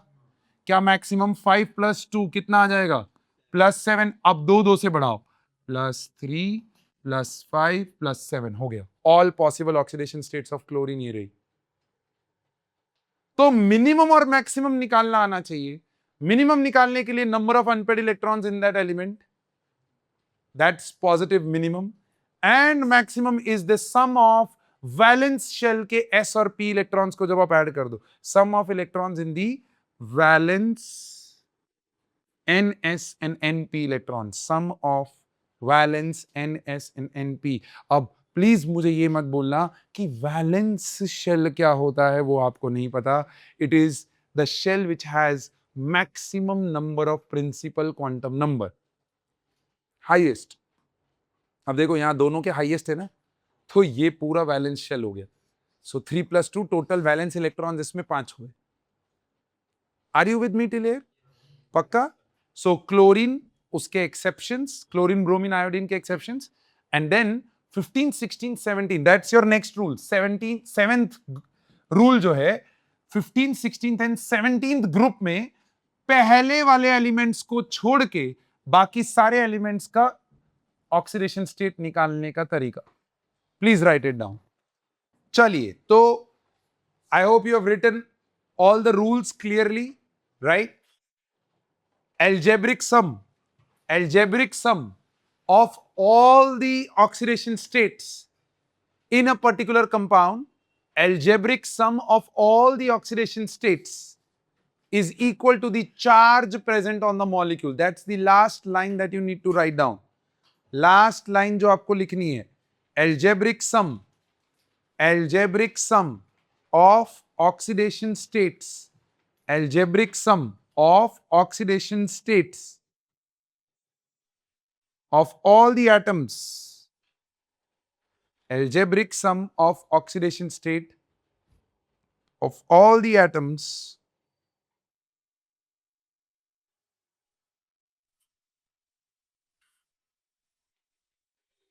is equal to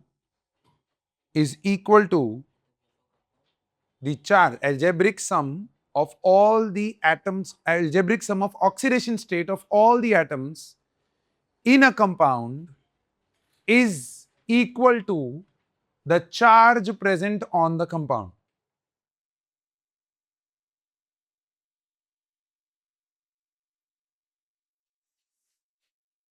Done? अब देखो यहां पर, so now the calculation of oxidation state, rules आ गए, रूल्स फॉर कैलकुलेशन आ गए। अब कैलकुलेट कैसे करते हैं, दैट्स द थिंग। तो कैलकुलेट करने के लिए मानो मैंने आपको एक मॉलिक्यूल दिया, बहुत simple, H2O, simple, just try and understand. X वाला जो फॉर्मूला हमने किया था, जिसमें हाइड्रोजन का रूल अपने को पता है, +1 × 2 + x = 0, बिकॉज ऑक्सीजन की कुछ एक्सेप्शंस होती हैं, तो x = 0, तो x की वैल्यू यहां पर क्या आ जाएगी, -2। सिंपल हो गया। That's how you calculate, easy. ऐसे देखो, मैंने आपको बोला कि KMnO4 ऐसा एक कंपाउंड है, उसमें मैंगनीज का ढूंढना है। तो अब पोटेशियम का रूल पता है कि वो +1 होता है, अरे होता है, प्लस ये चीज को x मान लिया, प्लस -2 × 4 = 0। अब जरा देखो बच्चा, ध्यान से देखो, क्या x की वैल्यू +7 आ रही है,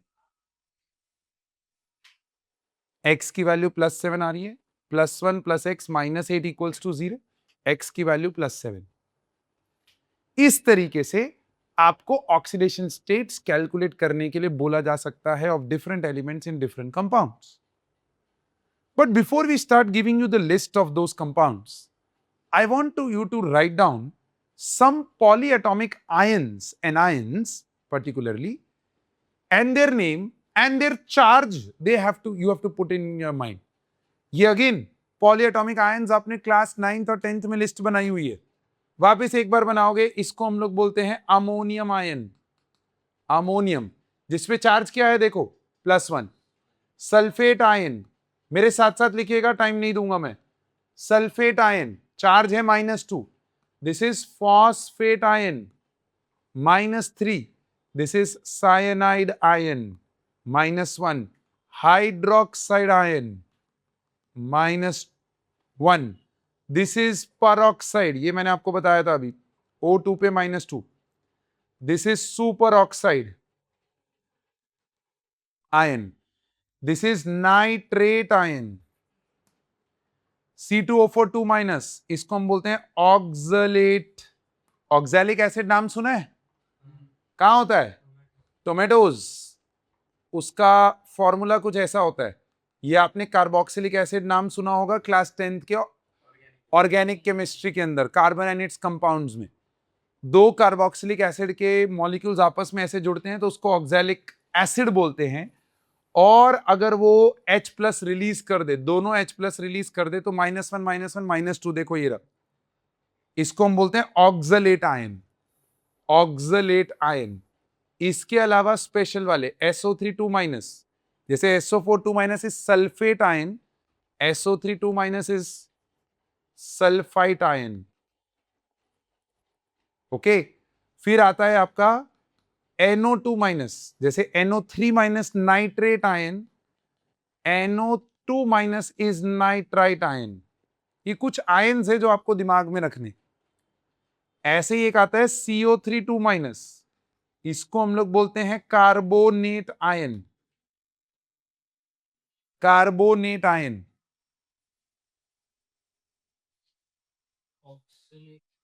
oxalate. Nitrate NO3- nitrate ion, NO2- nitrite ion, CO3 2- carbonate. Polyatomic anions ही होते हैं, कैटायंस नहीं होते.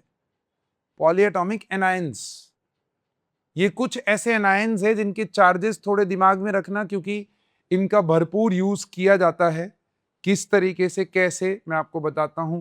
With in fraction of minutes I will tell you that. Oxalate, OXALATE, CO3 2- carbonate.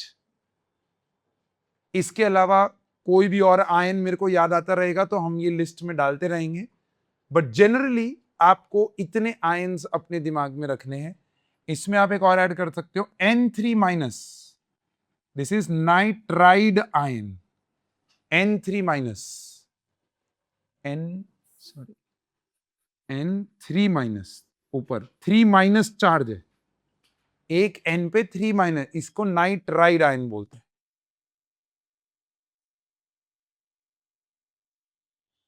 Are you with me till here? So this is what you need to understand. इसके साथ X-, अच्छा X- मतलब F-, Cl-, Br-, I-, इन सब को हम बोलते हैं halide ions. Halide, fluoride, chloride, bromide, iodide. ये लिस्ट थोड़ी आपको दिमाग में रखनी है, जैसा कि मैंने आपको रिक्वेस्ट किया, please do that. Alright, so let's take up some examples. On your board we have the list of examples, जिसके अंदर मैंने अंडरलाइन किया हुआ है एलिमेंट्स की ऑक्सीडेशन स्टेट को निकालना है. Right. I will pick up a red pen over here. आप लोग बोलते जाएंगे, जहां पर भी मुझे लगेगा कि there is something wrong I will solve it. Right. जैसे अगर पहले स्टेप की बात करें तो ऑक्सीजन का सबका -2 आ गया होगा, आ गया. दूसरे वाले में सबका +4 आ गया होगा, क्योंकि ऑक्सीजन -2 है, तो X - 4 = 0. क्या नाइट्रोजन का यहां पर -3 आ गया? क्या सल्फर का यहां पर -2 आ गया? आ गया ना? क्या Mn का यहां पर +7 आ गया है? ये ऑलरेडी ड्यूरिंग द क्लास भी अपने ने डिस्कस किया, बट फिर क्या यहां पर क्रोमियम का +6 आ गया है? Anyone who is having a problem over here, please give me a raise and I will throw and solve it, right? So +1, potassium is +1 rule के हिसाब से, इंटू 2 प्लस क्रोमियम के एक एटम को x माना तो 2 है तो ये 2x होगा, plus -2 of oxygen into 7 should be equal to, solve for x की वैल्यू +6 आई, ठीक है। फिर यहां पर क्या, यहां पर +6 आ रहा है, देखो डाउट है, ये x हो जाएगा, ये plus -2 into 4 should be equal to what, -2, -2 है ना मॉलिक्यूल पे, so x -8 should be equal to -2, x की वैल्यू -2 + 8 दैट इज +6। बोलो डाउट क्लियर हुआ? Cu2O के अंदर क्या ये चीज 2x -2 इक्वल टू 0 जाएगा? क्या x की वैल्यू +1 आएगी? सो कॉपर ओवर हियर इज +1। ये दोनों इंटरेस्टिंग, देखो जिसके ऊपर मैं स्टार मार्क कर दूं वो बहुत इंपॉर्टेंट है, जिसके ऊपर स्टार मार्क कर दूं वो इंपॉर्टेंट है। इंटरेस्टिंग इसलिए कि यहां पर हाइड्रोजन को आप +1 लेके चल लोगे, -1 आएगा भैया, hydrogen bonded to a metal, तो -1 आएगा और ये +3 आएगा x के फॉर्मूला से। मेरे प्यारे दोस्त, अगर x वाला फॉर्मूला याद भी नहीं था तो एल्यूमिनियम का तो रूल है, इन all its compounds it is +3। चलो आ जाओ नीचे, वही जो सेम यहां पर गलती है वही यहां पर गलती होने वाली है भैया, ये -1 लेके चलना है, ये दोनों मेटल्स हैं, तो यहां पर अगेन आपका ऑक्सीडेशन स्टेट क्या आएगा, +3। अरे आएगा, ये +1 + x -4 = 0, x की वैल्यू +3। क्या यहां पर क्लोरीन +7 आ गया?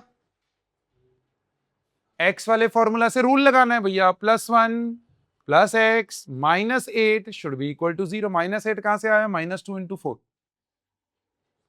क्या यहां पर -1 आ रहा है? ये अगेन स्टार मार्क इसलिए क्योंकि मेटल परऑक्साइड है ये, इट्स नॉट ऑक्साइड। क्या सल्फर +6 आया? अरे बोलो, क्या सल्फर +6 आया? चलो, क्या फास्फोरस +5 आया? देखो x -8 should be equal to -3, तो x की वैल्यू +5। -8 कैसे आ रहा है पता चल गया? ये इंटरेस्टिंग स्कूल एग्जाम्स में ये देखने को मिलेंगे स्टार मार्क्स वाले। पहले मैंने इजी से स्टार्ट किया, देखो फिर इजी से स्टार्ट करके हम लोग धीरे धीरे आपकी डिफिकल्टी लेवल को बढ़ाते गए। अब ये इंटरेस्टिंग है, प्लीज इसको यहां पर देखो, एवरीवन स्टे अटेंटिव। क्या यहां पर पोटेशियम +1 है? बोलो हाँ ना, और वो 4 बार आ रहा है, प्लस क्या आयरन को x अज्यूम कर लूं?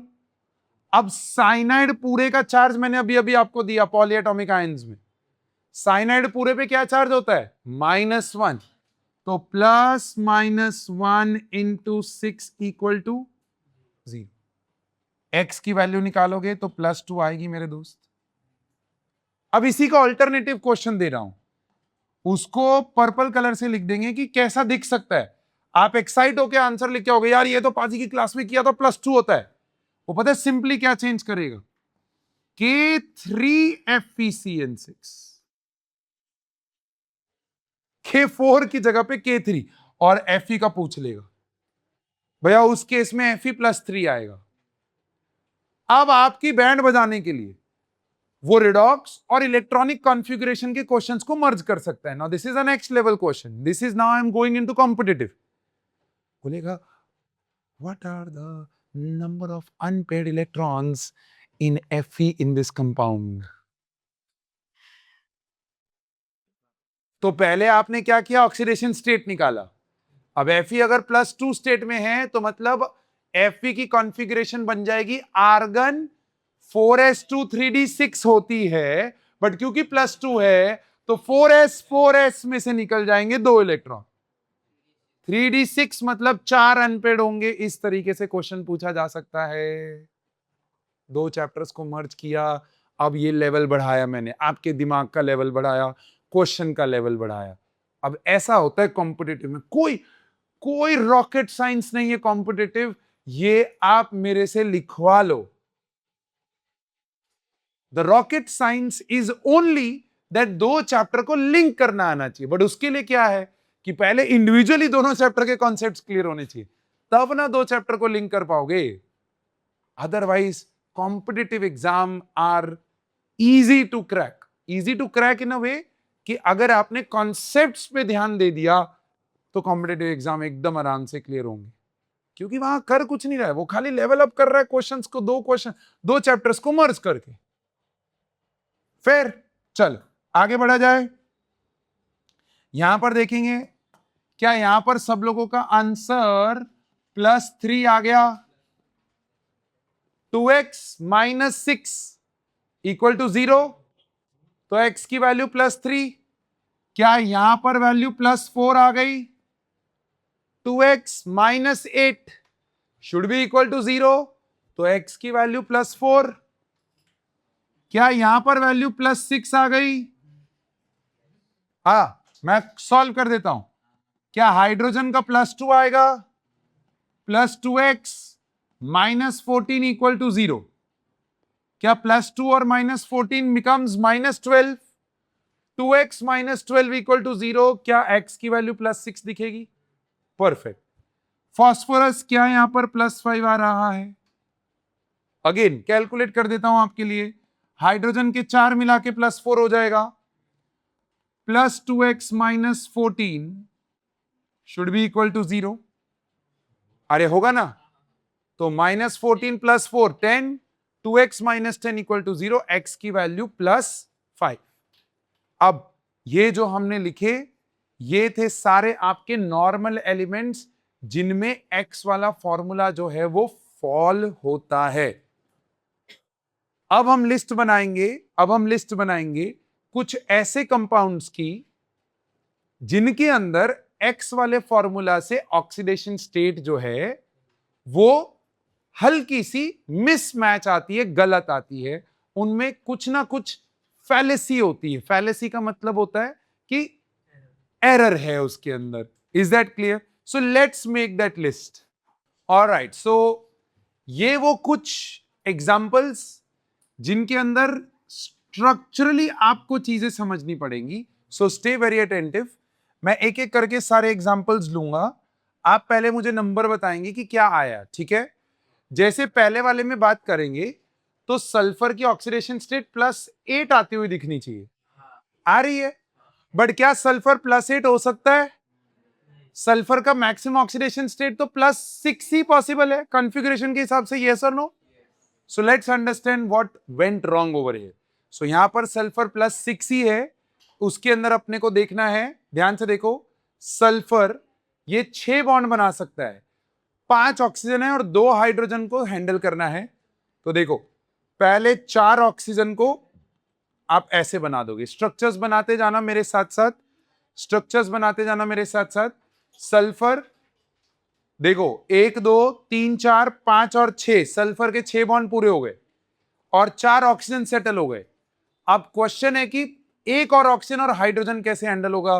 तो मेरे बच्चे यहां पर ऑक्सीजन और साथ में हाइड्रोजन और यहां पर हाइड्रोजन, देखो ये ऑक्सीजन के 2 बॉन्ड होने चाहिए थे। अब अगर आप देखोगे तो हम एक्चुअली सारे ऑक्सीजन को -2 लेके चल रहे थे, बट एक्चुअली में देयर इज अ परॉक्सी लिंकेज। मतलब यहां पर आपका ये ऑक्सीजन और ये ऑक्सीजन -1 है। अब अगर आप देखो तो ये सल्फर से 6 बार ही खींच रहा है ऑक्सीजन, देखो 1 2 बार यहां से, 2 बार यहां से। सो 2 2 4 5 और 6, तो सल्फर +6 से ज्यादा अगर किसी भी कंपाउंड में आता हुआ दिख रहा है, मतलब उसमें एक एरर है और वो एरर आपको स्ट्रक्चरली सॉल्व करना पड़ेगा। यहां पर +6 आएगा। सेम चीज नेक्स्ट में हुआ होगा, यहां पर +7 आ रहा होगा, बट अगेन +7 पॉसिबल। तो यहां पर क्या हुआ? स्ट्रक्चर देखो, दो सल्फर के बीच में 8 ऑक्सीजन और 2 हाइड्रोजन सेटल करने हैं। ध्यान यहां पर देखो, इधर 2 ऑक्सीजन को परऑक्सी लिंकेज से जोड़ा, डबल बॉन्ड हो, सिंगल बॉन्ड हो, डबल बॉन्ड हो, सिंगल बॉन्ड हो। तो अगर आप देखो सल्फर के 6 ही बॉन्ड हो रहे हैं। हाँ, तो बीच में 2 ऑक्सीजन परऑक्सी लिंकेज में, इसीलिए वो +6। फिर 3 4 नहीं, 3 के अंदर, क्या 3 के अंदर सल्फर का ऑक्सीडेशन स्टेट आया? कुछ आना चाहिए, बोलो क्या आ रहा है? 2.5 ऐसा आ रहा होगा ना, which is basically nothing but 5/2। बोलो हाँ कि ना? 5/2, सो +5/2 आया, ऐसा कुछ आ रहा है। अब ये क्या हुआ? फ्रैक्शनल भैया, वो तो पॉसिबल नहीं है। ऑक्सीडेशन नंबर फ्रैक्शनल कैसे हो सकता है? लॉस ऑफ इलेक्ट्रॉन और गेन ऑफ इलेक्ट्रॉन होता है ना ऑक्सीडेशन नंबर। तो लॉस फ्रैक्शन में कैसे हो रहा है? तो उसके लिए अगेन स्ट्रक्चर में जाएंगे। यहां पर 4 सल्फर, सिंगल बॉन्ड और फिर 6 ऑक्सीजन। मेरे बच्चे 6 ऑक्सीजन कुछ एक मिनट, 1 2 3 4 5 S4O6, 2 2 4 5 और यहां पर 1 मिनट 4 सल्फर में, यहां पर ये आएगा +5 और ये भी आएगा +5। आ गया, इन दोनों पे 0, सो +10/4, तो ये 5/2 आएगा। ये मेरे से कुछ गलती हो गई है। S4O6 माइनस है ना? हाँ, okay okay okay okay okay okay. तो यहां पर ये एक ऑक्सीजन माइनस और ये एक ऑक्सीजन माइनस। हाँ, सो देयर इज अ 2-। अब जरा देखो, यहां पर देखो, क्या ये सल्फर दो बार खींच रहा है? यहां से 2 बार, 4 और यहां से 1 बार, तो टोटल ऑक्सीडेशन स्टेट क्या आ जाएगा? +5। सेम चीज यहां पर भी +5, लेकिन वो +5 और +5 कितने सल्फर एटम्स में डिवाइडेड है? 4। तो इसीलिए +10/4 +5/2। तो अगर कहीं पे भी फ्रैक्शनल ऑक्सीडेशन स्टेट आ रहा है, मतलब मेरे प्यारे दोस्त, that is a average oxidation state of that element. अब वो एरर नहीं है, बट इट इज टेलिंग कि भैया इसमें ये जो चार्ज है वो एक्चुअली में 2 सल्फर नहीं 4 सल्फर्स में डिवाइडेड है, इसीलिए वो +5/2 आया। ऐसे ही यहां पर देखो, क्रोमियम +10 आ रहा होगा। भैया +10 ऑक्सीडेशन स्टेट पॉसिबल ही नहीं है। Highest oxidation state periodic table के अंदर किसी भी एलिमेंट की +7 है, उसके अलावा एक और है +8 वाला। +10 पॉसिबल ही नहीं है, क्रोमियम की +10 पॉसिबल नहीं है। तो यहां पर क्या हुआ? This is a blue butterfly structure. देखो, ये ब्लू बटरफ्लाई स्ट्रक्चर है, बटरफ्लाई जैसा दिखता है देखो, और ब्लू कलर का ये कंपाउंड होता है, तो इसीलिए ब्लू बटरफ्लाई स्ट्रक्चर बोलते हैं इसको। अब देखो, इसमें अगर आप देखोगे, क्रोमियम 2 बार यहां से खींच रहा है, 1 बार यहां से, 1 बार यहां से, 1 बार यहां से, 1 बार यहां से, तो 2 1 2 3 4 और 2 कितने हुए? 6। तो क्रोमियम एक्चुअली में +6 है, ये पॉसिबल नहीं है। क्रोमियम +6 से ज्यादा जा ही नहीं सकता है, उसके पास उतने अनपेड इलेक्ट्रॉन है ही नहीं। उसकी कॉन्फ़िगरेशन लिखोगे तो पता चल जाएगा, लास्ट में 3d5 4s1 आता है, तो वो 6 ही बॉन्ड बना सकता है भैया, 10 कैसे आएगा? फिर देखो यहां पर, अगर आपने यहां पर एक्स वाला फॉर्मूला यूज कर लिया है, 5th की बात कर रहा हूं, स्ट्रक्चर्स बना रहे हो साथ साथ में, एक्स वाला फॉर्मूला अगर आपने यूज किया, तो आपकी ऑक्सीडेशन स्टेट 5th में बात कर रहा हूं, कार्बन की ऑक्सीडेशन स्टेट 0 आई होगी। बट एक्चुअली में देखो, ये H H H C double bond O और H, ऐसा होता है आपका कार्बोक्सिलिक एसिड का स्ट्रक्चर। अब अगर आप देखो, 2 बार यहां से, 1 बार यहां से तो खींचेगा ही नहीं ना, कार्बन और कार्बन तो सेम क्या बोलते हैं, इलेक्ट्रॉनेगेटिविटी पे है। तो 2 और 1 +3 यहां पर आया, और -3 यहां पर आएगा क्योंकि कार्बन मोर इलेक्ट्रोनेगेटिव हो गया in case of carbon and hydrogen, इसीलिए एवरेज ऑक्सीडेशन स्टेट 0 दिख रहा है। बट एक्चुअली में दोनों कार्बन का अलग अलग ऑक्सीडेशन स्टेट स्ट्रक्चर बना के आपको दिखाना पड़ेगा। सो अगर आपने अंडरलाइन किया है ऐसा तो उसको स्ट्रक्चर दिखा के उसको बोलो कि ये देखो ये +3 है, बिकॉज वो 2 ऑक्सीजन और 1 ऑक्सीजन से जुड़ा हुआ है। ठीक है, फिफ्थ। फिर आता है आपका सिक्स्थ, इसका नाम है कार्बन सबऑक्साइड। कार्बन सबऑक्साइड वैसे ही जैसे यहां पर ये HSO6 इसको हम लोग बोलते हैं टेट्राथायोनेट आयन। टेट्राथायोनेट आयन, ये और ये H2SO5 दिस इज मेरे प्यारे दोस्त कैरोज एसिड। जैसे H2SO4 क्या होता है? Sulphuric acid. वैसे दिस इज कैरोज एसिड। और H2H2O8 इसको मेरे प्यारे दोस्त बोलते हैं मार्शल्स एसिड। तो कई बार कुछ स्कूल्स में ना ये नाम दे देगा और बोलेगा what is the oxidation state of sulphur in marshals acid. तो भाई साहब आपको फॉर्मूला भी पता होना चाहिए और उसमें एक्सेप्शन भी पता होना चाहिए कि सल्फर +6 रहेगा, एक्स वाले फॉर्मूला से +7 आएगा। कार्बन सब ऑक्साइड में कार्बन की क्या ऑक्सीडेशन स्टेट आ रही है? +4/3 ऐसा कुछ आना चाहिए। अब अगेन फ्रैक्शनल तो हो नहीं सकता, तो यहां पर एरर क्या है? स्ट्रक्चर देखो, C double bond C double bond C double bond, 3 बार कार्बन डबली बॉन्डेड, यहां पर डबल बॉन्ड हो, यहां पर डबल बॉन्ड।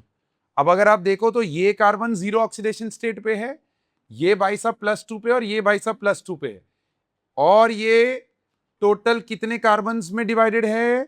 3, तो इसीलिए +4/3 आ रहा है। स्ट्रक्चर बनाते जाना इंपॉर्टेंट है। Is this okay? इसका नाम है tribromo octa oxide. Tribromo octa oxide, 8 बार ऑक्सीजन, ट्राइब्रोमो ऑक्टा ऑक्साइड।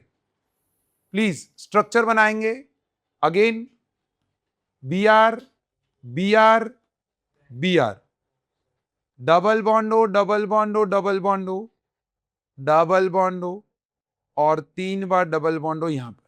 अब अगर आप देखोगे तो ये वाला ब्रोमीन कितने पे है? देखो 2 2 2 कितना हुआ? +6। सेम ये भी +6 और ये +4, तो 12 + 4 कितना हुआ?